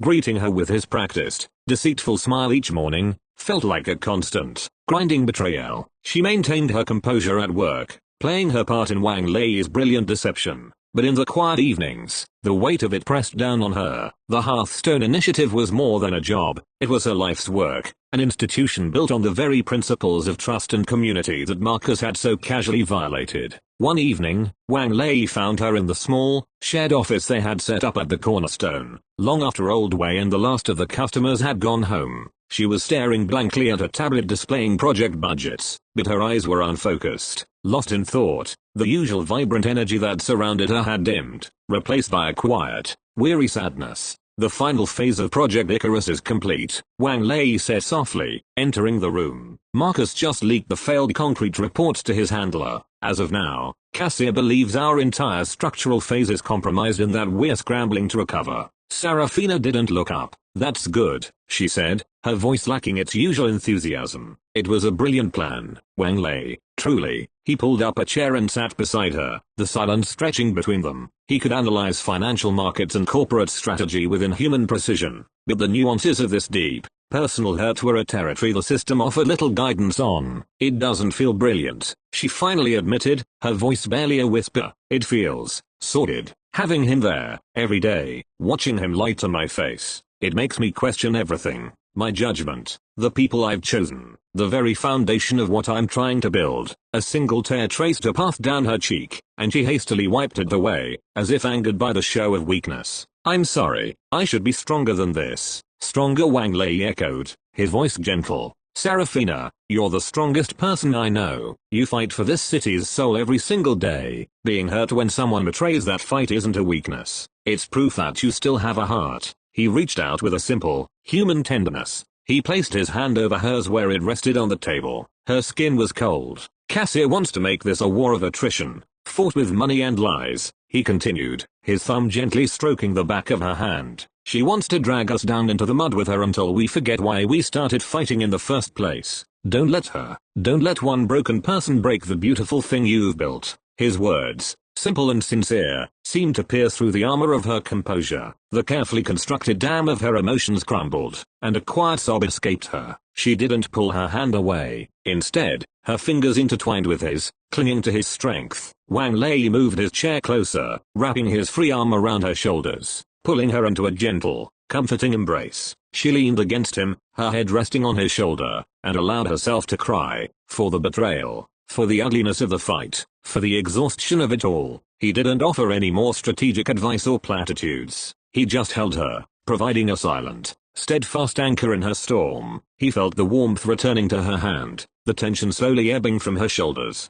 The scent of her hair, a subtle mix of jasmine and old books, filled his senses. In that moment, she wasn't Serafina Vance, scion of a powerful family and CEO of a major foundation. She was just Serafina, and he was just Wang Lei, and there were two people holding on to each other in a quiet room, finding solace from a world that had tried its best to break them. After a long while, her sobs subsided into quiet breaths. She stirred, lifting her head from his shoulder. Her eyes were red-rimmed but clear, the storm having passed. The weariness was still there, but beneath it, her innate strength was beginning to shine through again. Thank you, she whispered, her gaze holding his. The space between them was no longer filled with tension or strategy, but with a profound and quiet intimacy. The world outside, with its spies and corporate battles, ceased to exist. He saw the raw vulnerability in her eyes, and the incredible resilience behind it. His own feelings, which he had kept carefully compartmentalized, rose to the surface, undeniable and clear.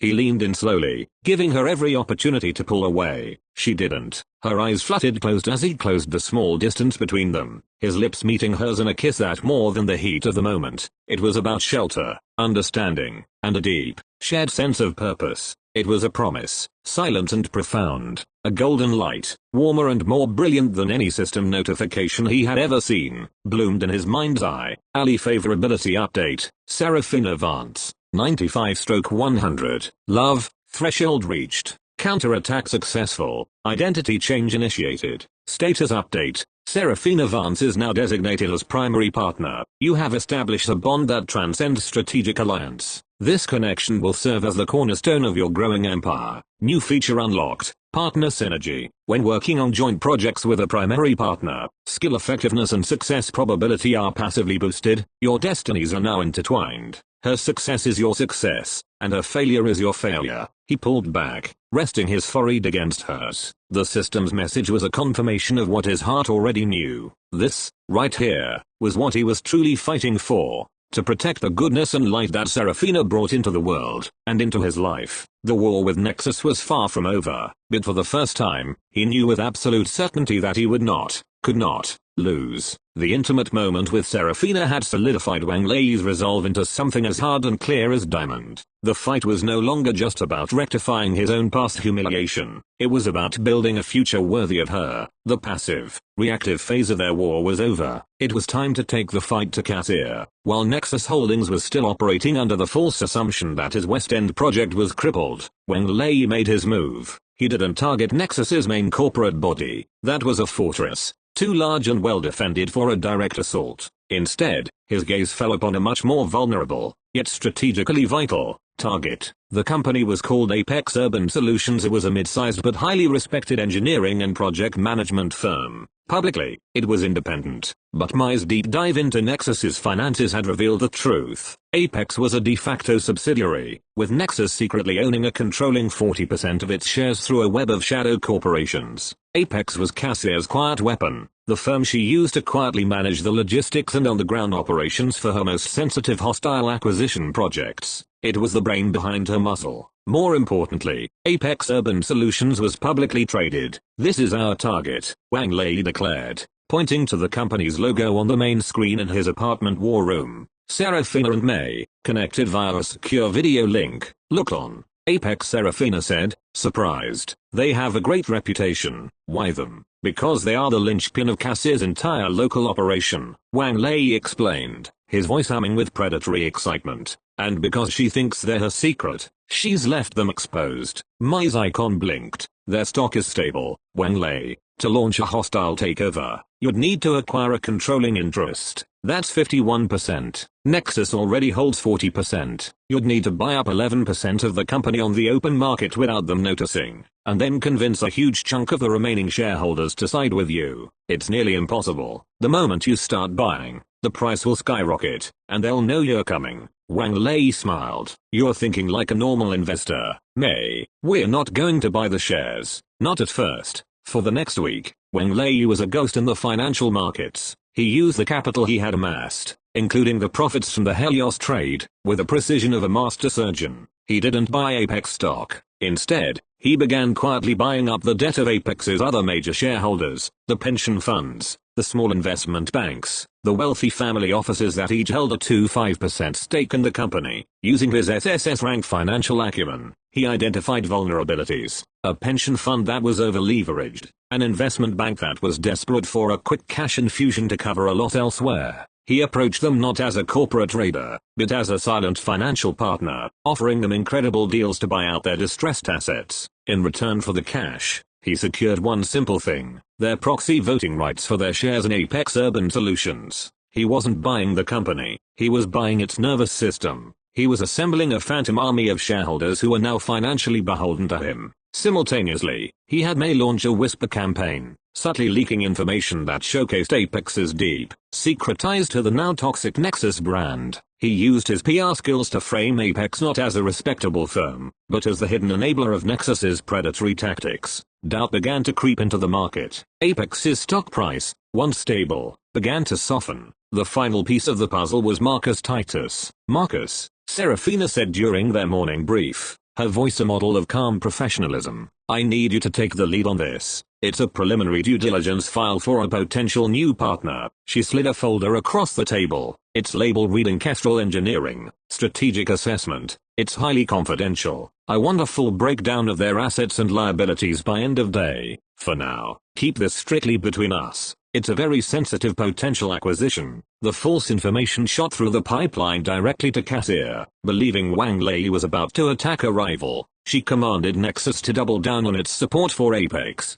buying up even more of its now softening stock to shore up her control. Convinced she was a step ahead, she was buying shares while Wang Lei was buying loyalty. Finally, the moment came. Wang Lei had secretly secured the voting rights of shareholders controlling a combined 15% of Apex stock. Combined with the 40% controlled by the general, unaffiliated public, he now commanded a potential majority. He launched his attack. He issued a public, unsolicited tender offer to buy all outstanding shares of Apex Urban Solutions for 20% above its current market price. The financial world was stunned. A hostile takeover bid had materialized out of nowhere. Cassia Thorpe was blindsided. She furiously tried to rally her 40% block, but it wasn't enough. Wang Lei's offer was generous, and his whisper campaign had already convinced many shareholders that sticking with the Nexus Link management was a losing proposition. The battle would culminate at an emergency shareholder meeting, where a vote would be held. Cassia was confident she could crush this upstart,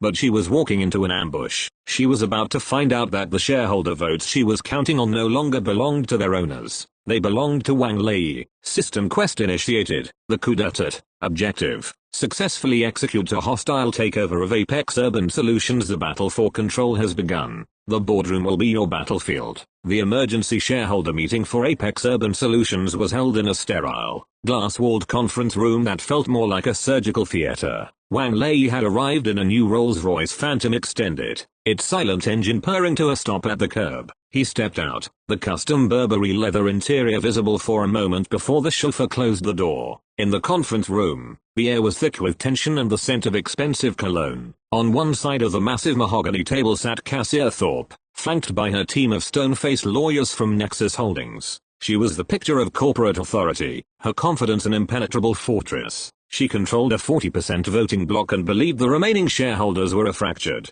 disorganized group she could easily intimidate or buy off. On the other side sat Wang Lei. He was alone. Warning: host proximity to rival system signatures detected. Risk of interference increasing. The system warning had caught him off guard, but now was not the time to be distracted. He had no intention of backing down now while victory was just within his grasp. He arrived exactly on time, dressed in a refined, dark suit that fit him perfectly. He carried no briefcase, no legion of lawyers, just a quiet, unshakable self-assurance that was more unsettling to Cassia than any display of force would have been. Lei, the chairman of the board, a nervous man named Arthur Vance, no relation to Serafina's family, began. "This is a highly unusual proceeding. You have launched an unsolicited and, frankly, disruptive tender offer for this company." "Disruptive," Wang Lei countered, his voice calm and even, yet filling the room. "I would call it a rescue mission. Apex Urban Solutions is a fine company with a sterling reputation, a reputation that is currently being eroded by its secret affiliation with a toxic and predatory entity." He let his gaze drift to Cassia. A murmur went through the assembled shareholders, the pension fund managers and family office representatives who filled the rest of the seats. Cassia scoffed, a perfect picture of indignation. "These are baseless accusations. Nexus Holdings is a proud investor in Apex, and our guidance has led them to record profitability." "Record profitability built on what?" Ms. Thorpe. Wang Lei's voice sharpened, his SSS rank negotiation skill coming online, allowing him to read the subtle tells of everyone in the room. The chairman's sweaty palms, a shareholder's nervous glance.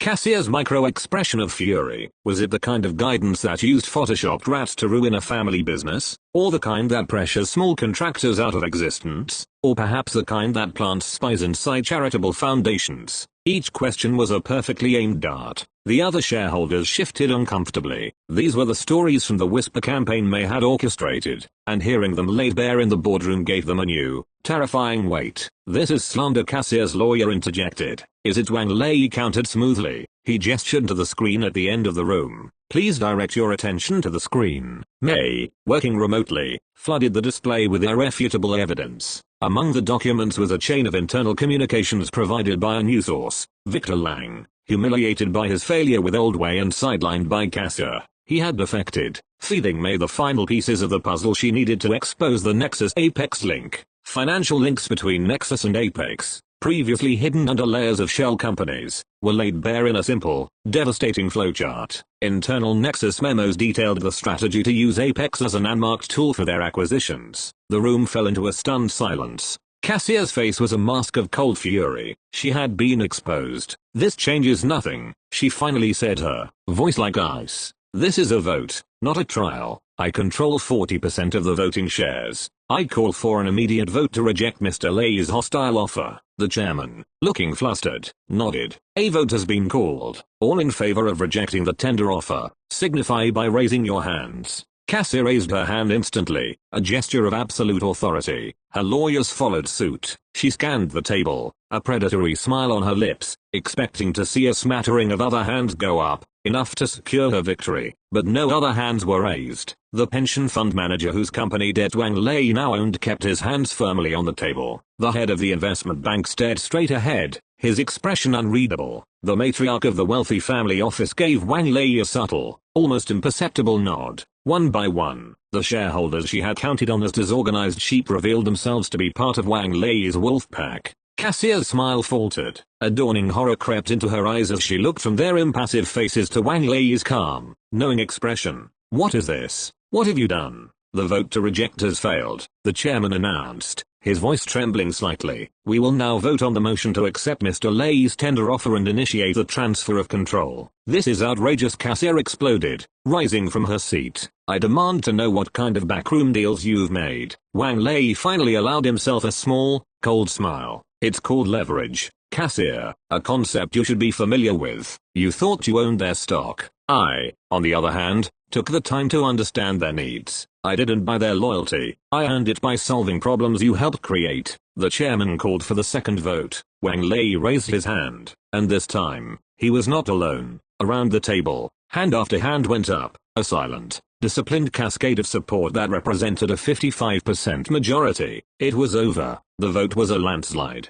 Cassier sank back into her chair, utterly defeated. The color had drained from her face. She had walked into her own fortress, confident of victory, only to find that the guards had already opened the gates for the enemy. She had lost. Her secret weapon, her strategic linchpin, had been ripped from her grasp in a single, perfectly executed maneuver. Wang Lei stood up. "Thank you, ladies and gentlemen. I look forward to working with all of you to restore Apex's reputation and lead it to a new era of transparent and ethical growth." He gave Cassier one last, lingering look, a look not of triumph, but of finality. Then, a new notification shimmered in his vision, its message sealing his victory. System quest, the coup d'etat, complete. Objective, successfully execute a hostile takeover of Apex Urban Solutions. Success. Reward, majority control of Apex Urban Solutions. New skill unlocked, SSS-Rank corporate leadership. He now controlled a vital piece of her empire, and he knew exactly what he was going to do with it. The news of Wang Lei's successful hostile takeover of Apex Urban Solutions sent shockwaves through the city's financial district. It was a stunning corporate coup, executed with a level of speed and precision that was unheard of. In a single stroke, Wang Lei had transformed from a plucky, community-focused developer into a major corporate player, a force to be reckoned with. He hadn't just won a battle,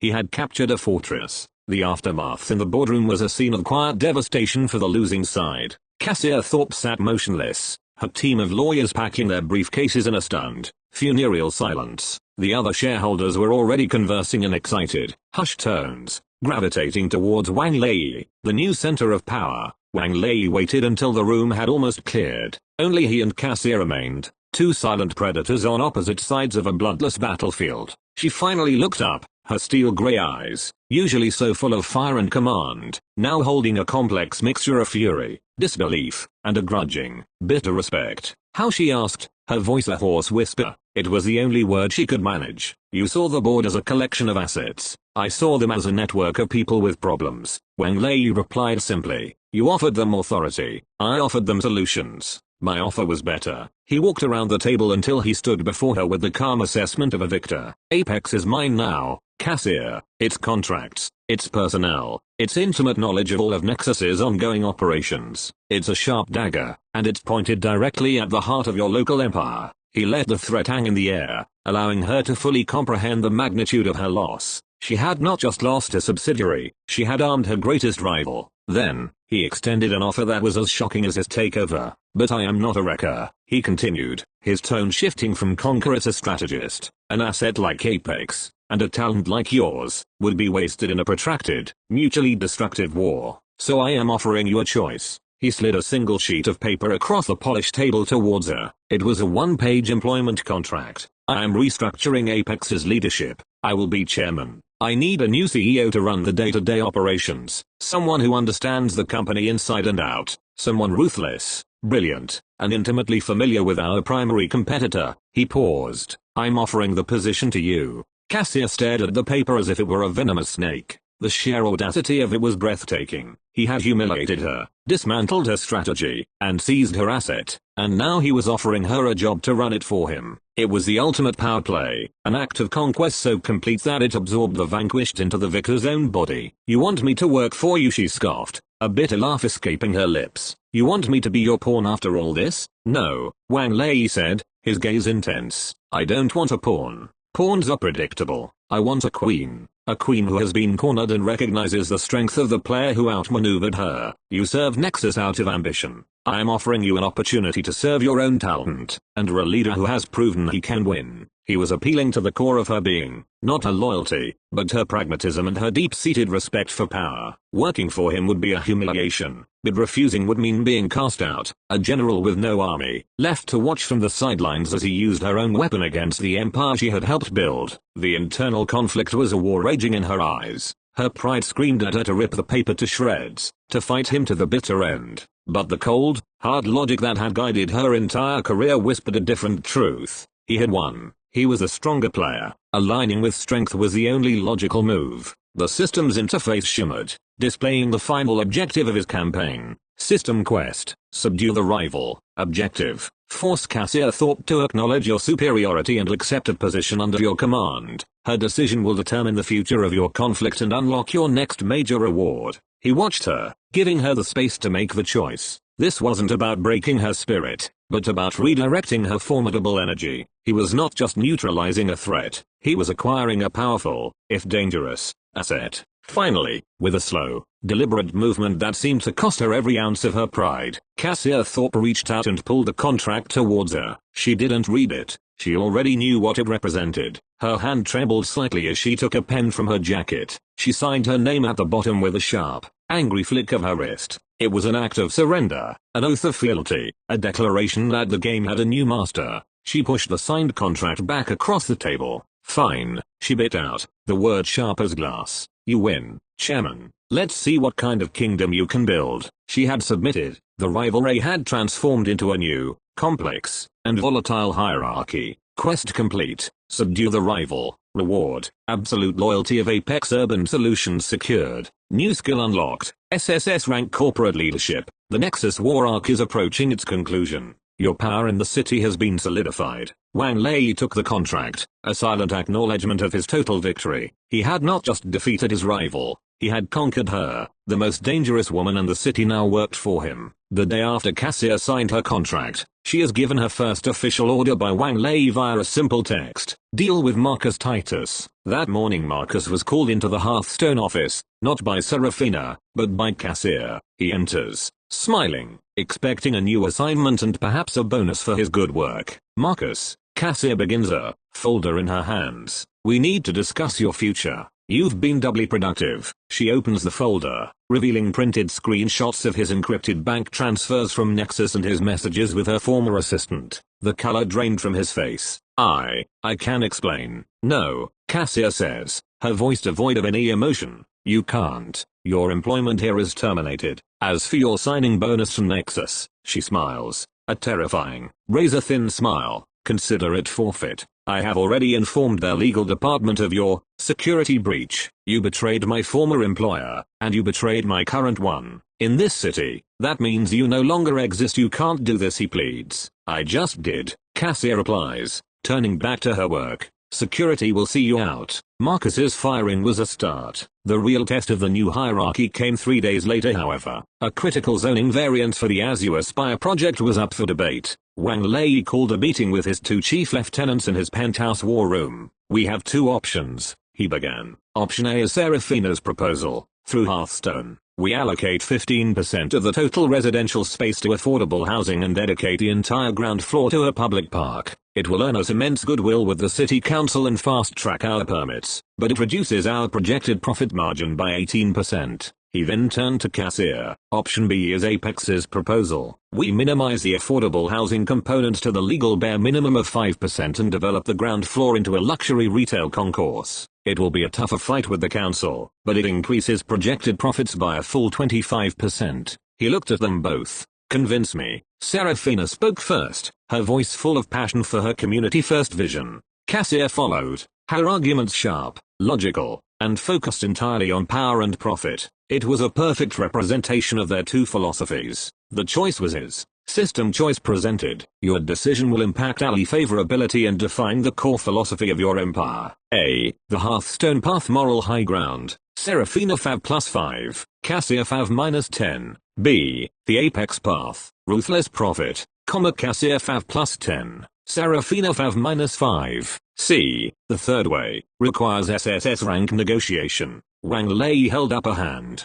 You're both thinking in 2 dimensions. He looked at Cassia. Your profit projection is sound, but short-sighted. It creates a public relations battle we don't need. He then looked at Seraphina. Your community plan is noble, but it leaves too much money on the table. He activated his skills. Here's what we do. We adopt Seraphina's 15% affordable housing plan, but we publicly brand it as the Azure Spire Fellowship, a philanthropic masterstroke. We use my PR skills to make it the most talked about social good project in the city. The positive press will attract high-value corporate tenants for the commercial spaces, offsetting their housing costs. Then, he turned to Cassia. We take your luxury concourse idea, but we integrate it with the public park, an open-air, high-end retail experience. We create a destination, not just a building. We get the goodwill and we increase the final profit projection by 30% due to the increased commercial value. Both women stared at him, stunned. He hadn't chosen a side. He had synthesized their opposing views into a superior solution.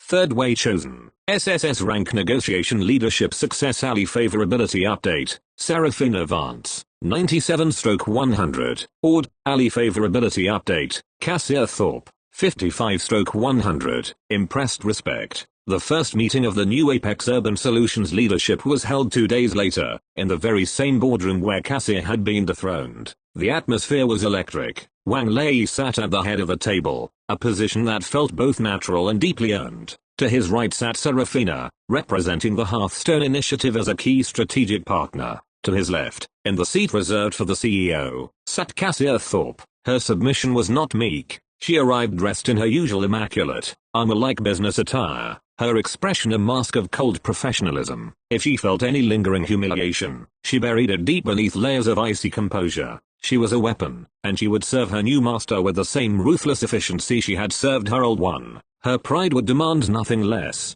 To the rest of the world, it was a stunning, almost unbelievable development. To those in the room, it was a clear demonstration of the new pecking order. Good morning, Wang Lei began, his voice calm, yet resonating with the innate authority of his new SSS-Rank corporate leadership skill. The room, filled with Apex's senior managers, all of whom were still reeling from the sudden change, fell silent. As you all know, Apex has undergone a significant change in ownership and direction. Our previous affiliations are severed. Our new mandate is simple, to become the most innovative, efficient, and, yes, profitable urban development firm in this city, but to do so with transparency and integrity. He looked directly at Cassia. To that end, I have appointed Miss Thorpe as your new CEO. Her reputation for driving results is unparalleled, and her intimate knowledge of this company is an invaluable asset. I have absolute confidence in her ability to execute our new vision. It was a masterstroke. He was publicly endorsing her, giving her the authority she needed to command the respect of her new subordinates. It was a grant of power, but also a subtle reminder of its source,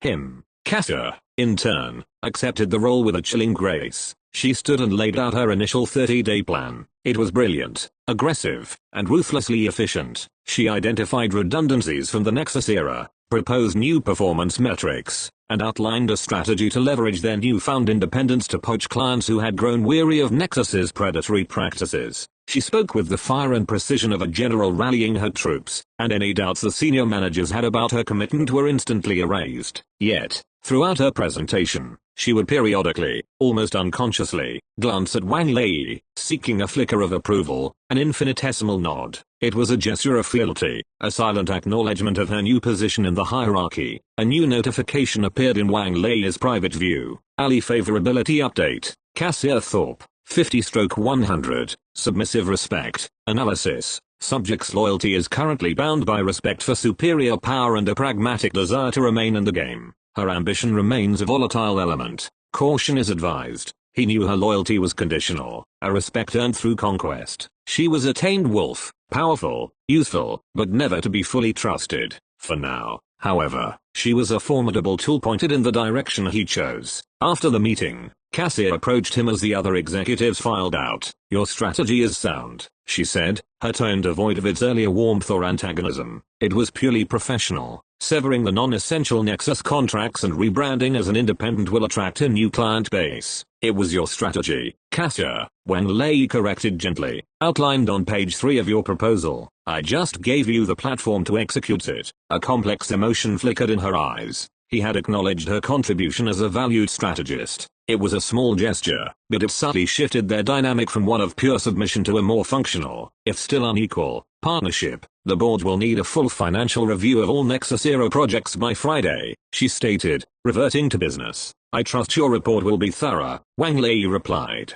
Later that evening, Cassia brought a final proposal to Wang Lei's penthouse. The numbers on the Azure Spire are solid, she said, her voice purely business, but they could be better. I've taken the liberty of drafting an alternative, aggressive growth model. She slid over a tablet showing a plan that gutted most of the community benefits. He looked at it, then at her. Is this a proposal, Cassia, or are you testing your new leash? Her composure cracked for a second. I am maximizing value, Chairman, she replied coolly. He deleted the file without a second thought. Your job is to maximize the value of my vision, not your old one. Do not forget that. She gave a curt nod and turned to leave, her stride as confident and commanding as ever. But as she walked away, Wang Lei knew the truth. The queen had been captured. She still wore her crown and commanded her armies, but her every move was now in service to a new king. The most dangerous piece on the board was now his, and with it, the game was his to command. With Cassia installed as the formidable CEO of Apex Urban Solutions, Wang Lei's focus shifted from conquest to construction. He had acquired a powerful new weapon. Now he needed to integrate it into his growing arsenal. His goal was not just to own disparate companies, but to forge them into a single, synergistic entity, an empire that could not only challenge Nexus Holdings but ultimately supplant it.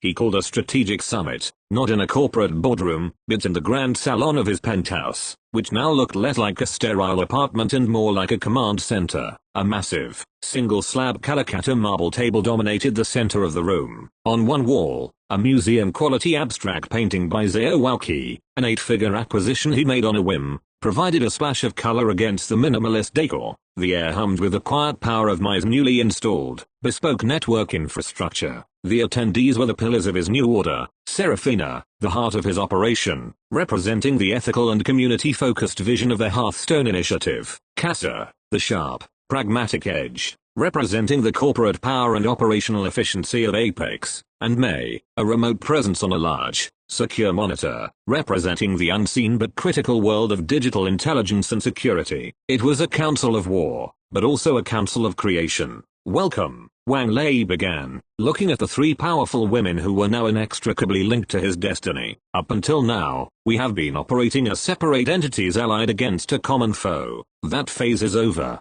Today, we begin the process of integration. He laid out his vision with the clarity and foresight granted by his SSS-Rank corporate leadership. It was a plan of breathtaking ambition. The Hearthstone Initiative, he said, looking at Serafina, will no longer be just a partner. It will become the moral compass and public face of our entire operation. Every project we undertake, from luxury high-rises to community parks, will pass through Hearthstone for an ethical and social impact review. This will be our brand, our unbreakable promise to the city. Serafina beamed. Her vision was protected and elevated to the core of a burgeoning corporate empire. Apex Urban Solutions, he continued, turning his gaze to Cassia, will be the engine. It will handle the logistics, the engineering, the project management. Under Cassia's leadership, it will execute our vision with unparalleled speed and efficiency. It will be the sharpest, most effective operational tool in this city. Cassia gave a curt, professional nod. She understood her role, to be the spear,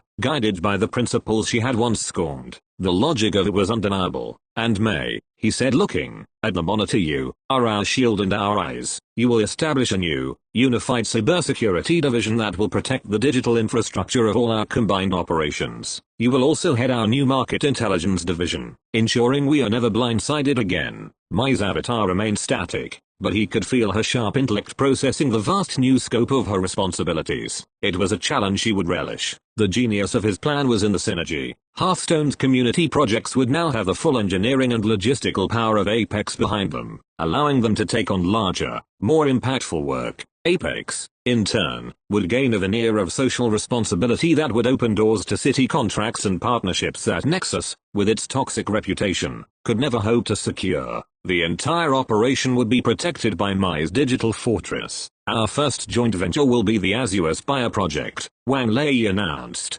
pulling up a new file. It was a plan for a state-of-the-art, mixed-use residential tower, powered by sustainable energy, with integrated green spaces and community-centric commercial areas on the ground floor. It was a perfect fusion of Apex's commercial prowess and Hearthstone's social vision. Cassia, he commanded, I need a full feasibility study and budget from Apex within a week. It will be on your desk in 4 days, she replied without hesitation. Serafina, I want Hearthstone to begin community outreach and draft the social impact charter for the project. My team is already on it, she confirmed, her eyes bright with excitement. I want a full security audit of the Azure Spire project's digital blueprint and a market analysis of our competitors in the luxury residential space. Already begun, came the clipped reply. Wang Lei leaned back, a deep sense of satisfaction settling over him. It was working. The pieces were locking together, the gears of his new empire beginning to turn in perfect, synchronous harmony. He had taken a charitable foundation, a ruthless engineering firm, and a reclusive hacker and was forging them into a single, cohesive unit.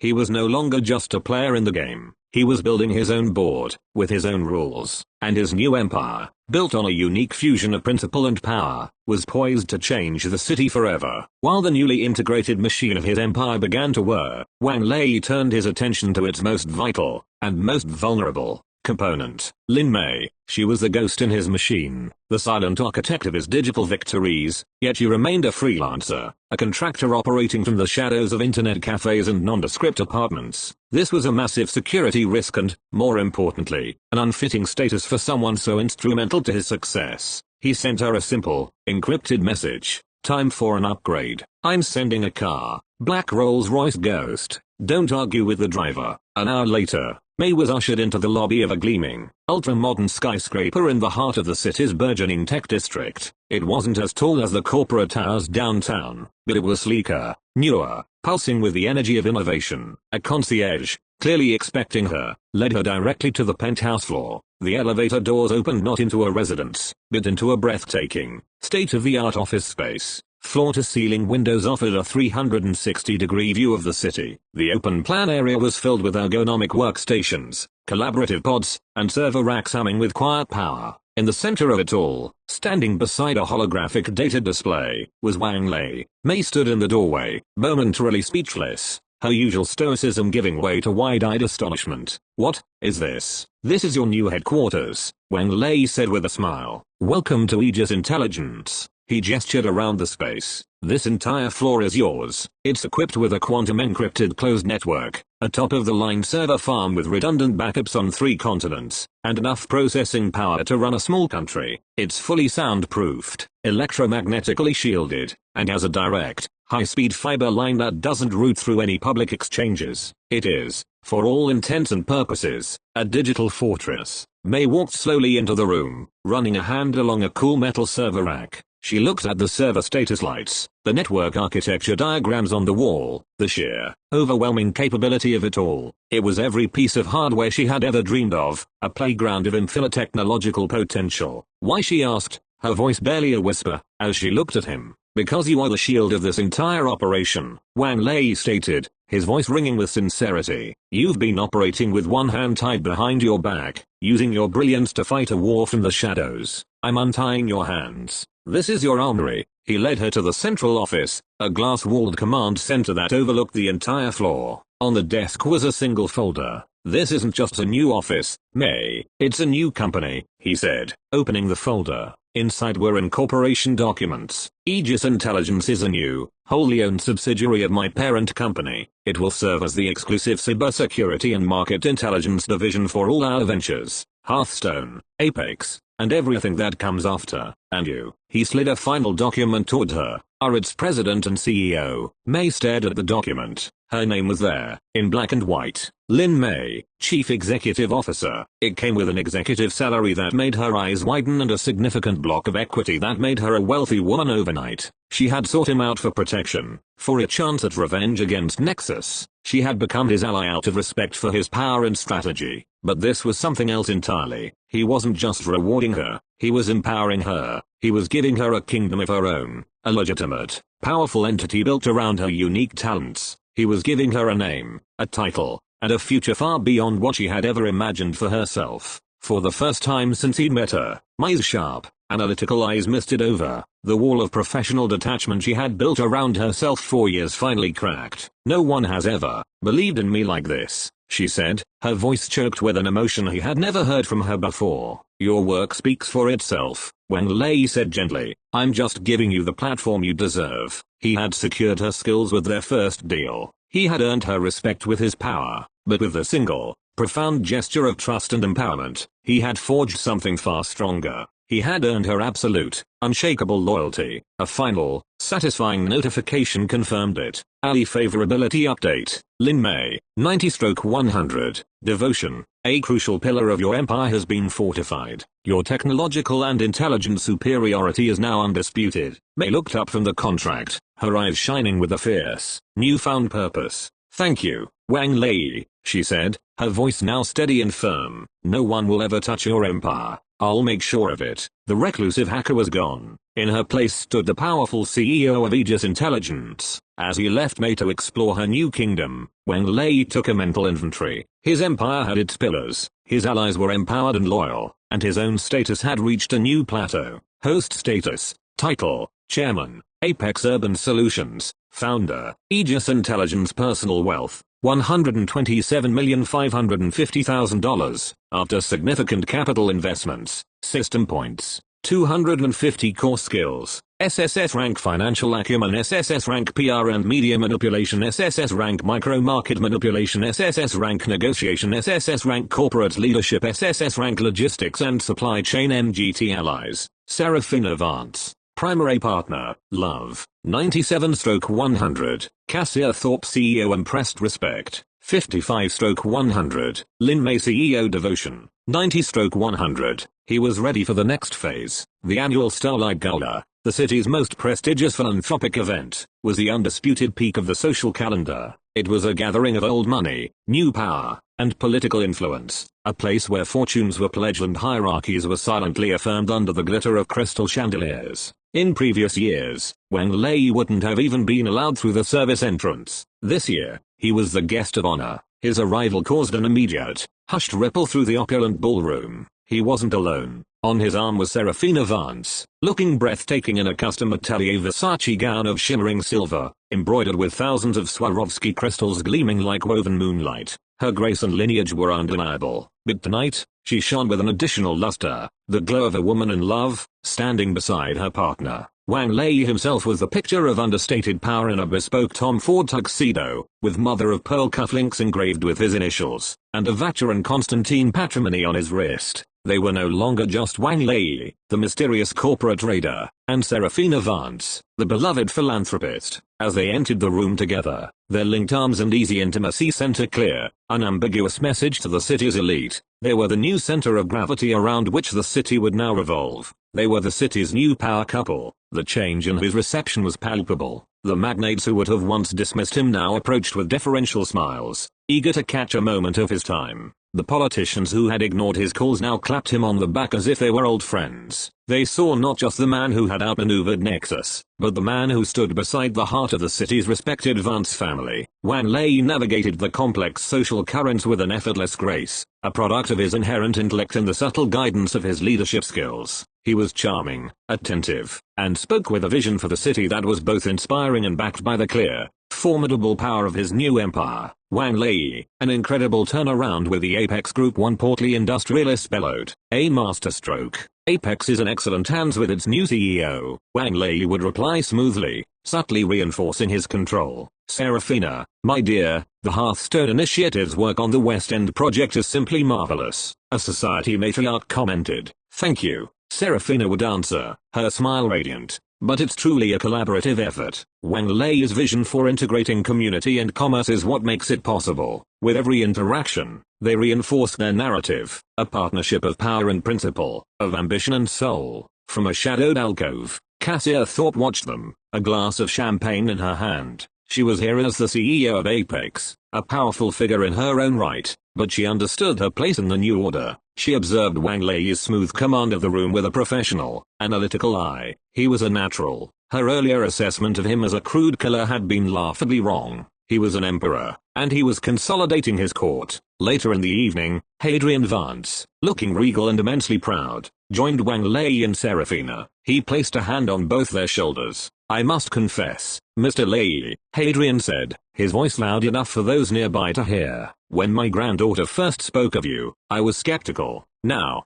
I see she has an even better eye for talent than I do. The future of this city is in very capable hands, though, he added, lowering his voice slightly. A contact of mine in Berlin warns of new aggressive players stirring in the European markets. Be vigilant. The world stage is more crowded than it used to be. It was the ultimate endorsement, a public passing of the torch from the old guard to the new, and a cryptic warning shared between allies. The highlight of the evening was the keynote address. Serafina took the stage to announce a new, groundbreaking partnership between the Hearthstone Initiative, Apex Urban Solutions, and the city, a massive, multi-billion-dollar urban renewal project to revitalize the city's long-neglected industrial waterfront. It was the Azure Spire project, now grown into a city-defining venture. She spoke of sustainable design, affordable housing, and public green spaces. Then, she concluded, this ambitious project would not be possible without the vision and leadership of our primary partner, a man who has proven that corporate success and community benefit can and should walk hand in hand. My partner, Wang Lei. As he joined her on stage,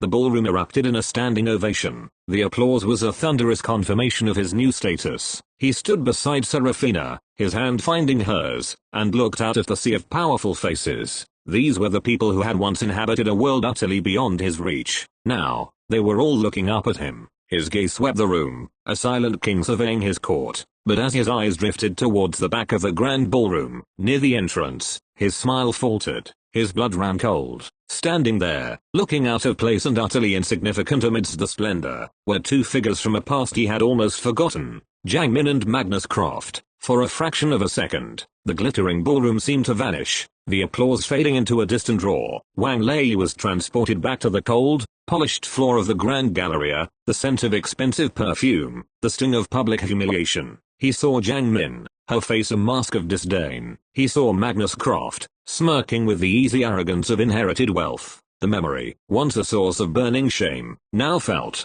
distant, like watching a scene from someone else's life. They looked different now. The passage of a few short, transformative months had been kind to him, but cruel to them. Magnus's expensive suit seemed to hang on him. His posture stooped. His face, once smug and ruddy with health, was now pale and gaunt, with dark circles under his eyes. Zhang Min stood beside him, her dress a season out of style, her expression a mixture of desperation and envy as she surveyed the opulence around her. The designer handbag he had bought her was gone, replaced by a cheap imitation. Mai's intelligence reports, which he read every morning, had given him the clinical details. The Helios incident and the subsequent market instability he had engineered had hit smaller, less agile family businesses the hardest. Croft Industries, Magnus's family company, had over-leveraged on a bad real estate bet to cover their stock losses. They were hemorrhaging money, their status and fortune circling the drain. It was a consequence he had never intended, but one he did not regret. They were simply collateral damage in a war they didn't even know he was fighting. As the applause for his speech subsided and he and Serafina stepped down from the stage, he saw Zhang Min's eyes lock onto his.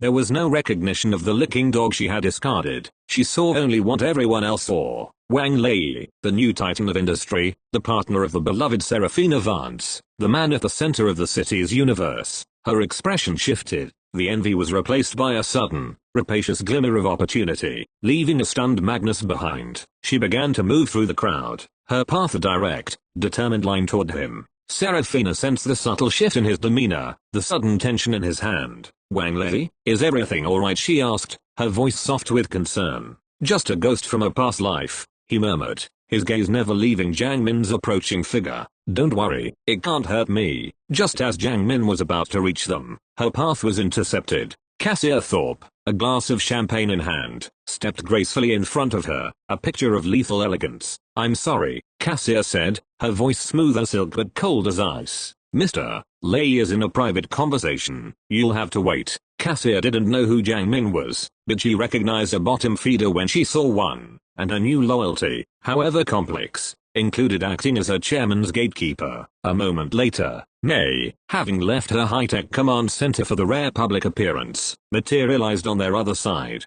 She was dressed in a simple, elegant dark dress, her glasses pushed up her nose, her eyes scanning Zhang Min with analytical contempt. "Security has noted your arrival. You are not on the guest list. I suggest you leave before you are escorted out." Zhang Min faltered, finding herself suddenly boxed in by two powerful, intimidating women. She was a guppy that had tried to swim into a shark tank, only to find the sharks had protectors. But her desperation was stronger than her fear. She craned her neck, trying to catch Wang Lei's eye over Cassia's shoulder. "Wang Lei," she called out, her voice suddenly shrill, drawing looks from those nearby. "It's me, Min. Don't you remember me?" Wang Lei watched her, a profound sense of detachment settling over him. He felt no anger, no hatred. He felt only a vast, empty distance. She was a relic from a dead past, a monument to a weakness he had long since carved out of himself. This was the woman whose approval he had once craved, whose scorn had shattered his world. Now, her presence registered as little more than an inconvenience, a mote of dust in the grand cathedral of his new life.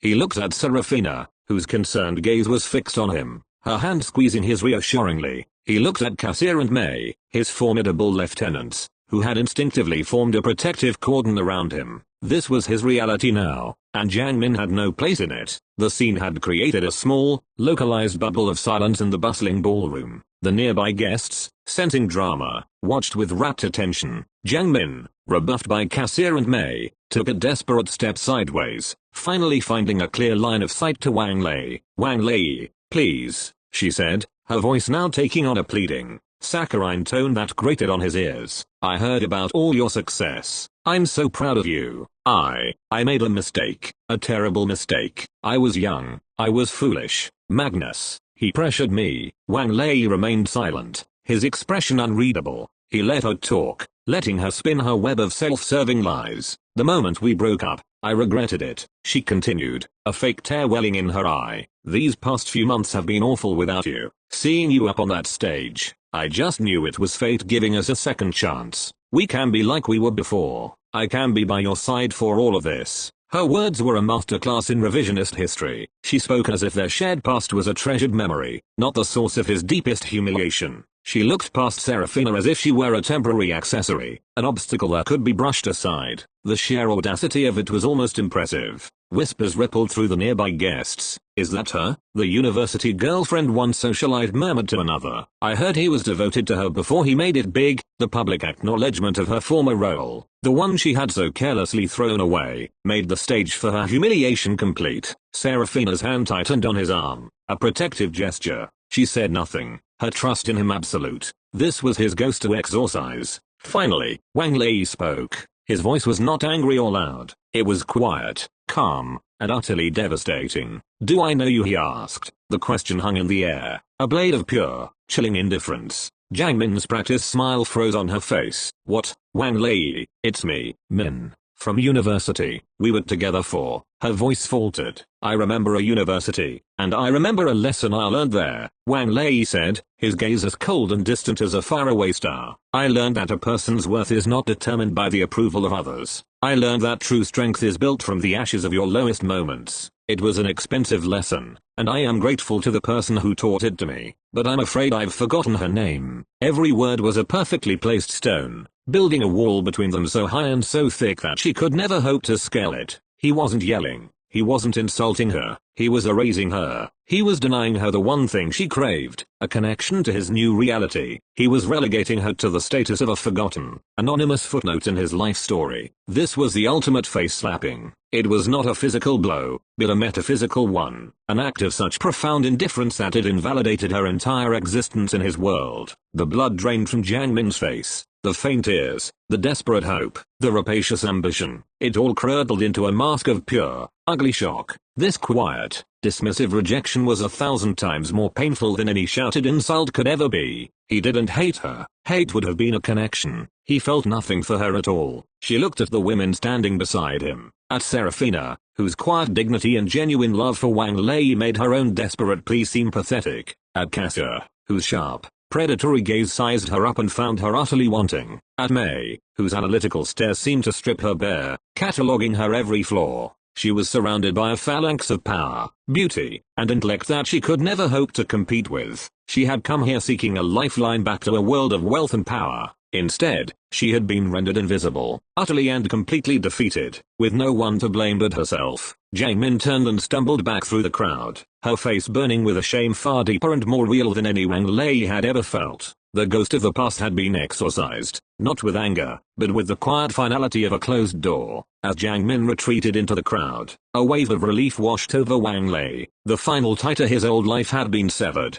not with a bang, but with a quiet click. But as he turned his attention back to Serafina, a new, much less sophisticated threat erupted from the ashes of the old one. "You son of a bitch." Magnus Croft, his face flushed with a mixture of alcohol and impotent rage, came charging through the crowd. He had watched the entire exchange, had seen Zhang Min's pathetic attempt and Wang Lei's cold dismissal. The public humiliation, piled on top of his family's financial ruin, had snapped the last thread of his composure. "You think you're so high and mighty now," he snarled, shoving a guest aside. His expensive suit was rumpled, his tie askew. "You ruined me, my family's company. It's all gone because of you." He was right, in a way, though he had no idea of the true mechanics behind his downfall. He just knew that his world had started collapsing at the same time Wang Lei's had begun to rise. He lunged, not at Wang Lei, but at the table beside him, grabbing a half-full bottle of champagne. "I'll kill you," he roared, brandishing the bottle like a club. Gasps rippled through the ballroom. Women screamed. The gala's uniformed security team, positioned at the edges of the room, began to move, but they were too far away to intervene immediately. Serafina instinctively stepped back, pulling on Wang Lei's arm. Cassia took a half step forward, her body tensing, ready to intercept. May, ever the analyst, was already discreetly tapping her phone, likely alerting a more professional security detail, but Wang Lei remained perfectly still. He watched Magnus's clumsy, rage-fueled advance with an almost academic calm. His SSS rank skills had prepared him for battles in the boardroom and the stock market, but over the past months, as his wealth and profile grew, the system had prompted him with a new, practical necessity. System skill unlocked, SSS rank close quarters combat, CQC, reason personal, security of the host is paramount. This skill provides an intuitive understanding of biomechanics, threat assessment, and neutralization techniques. He had never had occasion to use it, until now, as Magnus swung the heavy bottle in a wild, telegraphed arc aimed at his head. The world seemed to slow down for Wang Lei. He saw the trajectory of the swing, the shift of Magnus's weight, the overextension of his shoulder. It was all just data, a simple physics problem. He didn't dodge backward, he moved forward, inside the arc of the swing, in one fluid, economical motion. He brought his left hand up, not to block the bottle, but to gently guide it, his palm meeting Magnus's wrist. At the same time, His right hand shot out, with his fingers extended, striking the cluster of nerves on the inside of Magnus's elbow. There was no loud crack, no dramatic sound effect. Magnus's arm simply went numb. His grip on the champagne bottle loosened, and Wang Lei plucked it from his hand as easily as taking a toy from a child. Before Magnus could even process what had happened, Wang Lei continued the motion. He spun on the ball of his foot, using Magnus's own forward momentum against him. He hooked a leg behind Magnus's ankle and gave a gentle, precise push to his chest. Magnus Croft,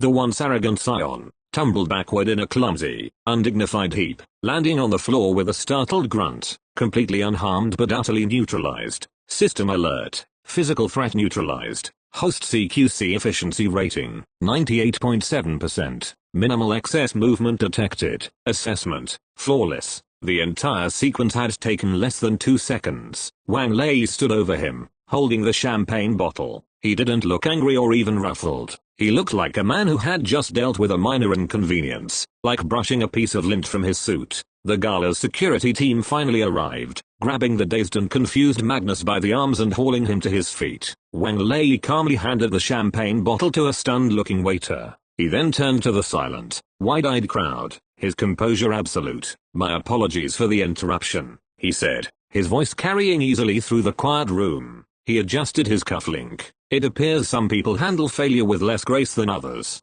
Please, enjoy the rest of your evening." He then turned back to Serafina, Cassia, and May, offering his arm to his partner as if nothing had happened. Now, where were we? The message was clear. He wasn't just untouchable in the boardroom. He was untouchable, period. He was a man of absolute competence, in complete control of himself and his environment, from the highest echelons of finance to the base reality of physical violence. He was not to be trifled with, on any level. The rest of the Starlight Gala passed in a blur of hushed whispers and awestruck glances. The incident with Magnus Croft, far from tarnishing the event, had elevated Wang Lei's status to legendary. He wasn't just a financial prodigy, he was a character from a movie, a man of impossible grace under pressure. The story of his effortless takedown would be told in boardrooms and exclusive clubs for years to come, a cautionary tale for anyone who might consider him an easy target. As the evening wound down, Wang Lei stood with Serafina on a private balcony overlooking the city. The noise of the party faded behind them, replaced by the gentle hum of the metropolis. The sprawling grid of lights,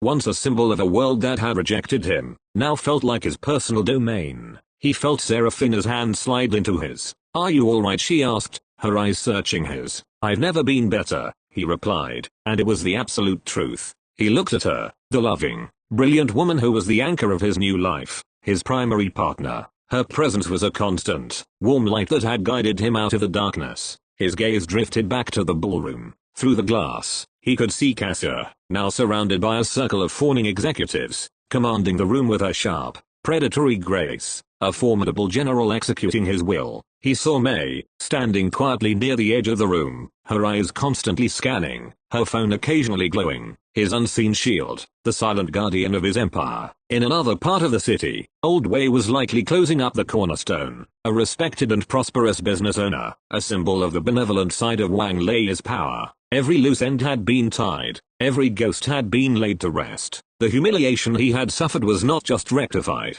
it had been rendered so insignificant, so distant, that it no longer held any power over him. It was merely a catalyst, the grain of sand that had, through the miraculous intervention of the system, produced a flawless pearl. He had won, a final, majestic notification, glowing with the white gold light of ultimate achievement, filled his mind. Prime directive, rectify unjust humiliation, complete. All objectives fulfilled. All sources of initial trauma have been rendered powerless. Calculating final reward. Total value generated during the Nexus War arc. Corporate assets, market gains, real estate value, est $5.3 billion. Final reward, 10% of total value generated, $530 million, has been transferred to host's personal, secure accounts. Congratulations, host, you have achieved financial and social supremacy within your designated starting region. The numbers were staggering, almost comical in their scale, but they barely registered. The true reward was not the money, it was this moment, standing here, with the city at his feet and the woman he loved by his side, secure in the knowledge that he had not just taken power, but had built something meaningful with it. He breathed in the cool night air, a sense of profound, quiet finality settling over him. He had done it. He had reached the top. Then, a new alert chimed. Its tone different from the others. It was not a reward. It was something new. Its text a stark, ominous black against the glowing interface. New prime directive issuing. Standby. Threat analysis expanding beyond regional scope. System alert. New global scale threats detected. Financial syndicates, clandestine political powers, and other system-equipped hosts have been identified. Warning. An S-rank host in the European sector, the Arbiter, specializing in political manipulation, has just acquired a controlling interest in the German steel mill within your new supply chain. Message from the Arbiter intercepted. Welcome to the game, rookie. Let's see what you're made of. The game is larger than you imagined. Prime Directive 2, survive, dominate, ascend. Wang Lei's eyes widened slightly. A thrill, sharper than any he had felt before, shot through him. He had thought he had reached the end of the game, only to discover that he had just received his first message from another player, a player who had already made a move against him. Serafina, noticing the subtle shift in his focus, squeezed his hand. What is it? What do you see? Wang Lei looked away from the distant lights of the horizon and back down at her. He smiled, a true, confident smile full of a new, infinite purpose. The city was his kingdom, but the world was the new board. I see, he said, his voice filled with the thrill of a new, grander beginning. Our next project.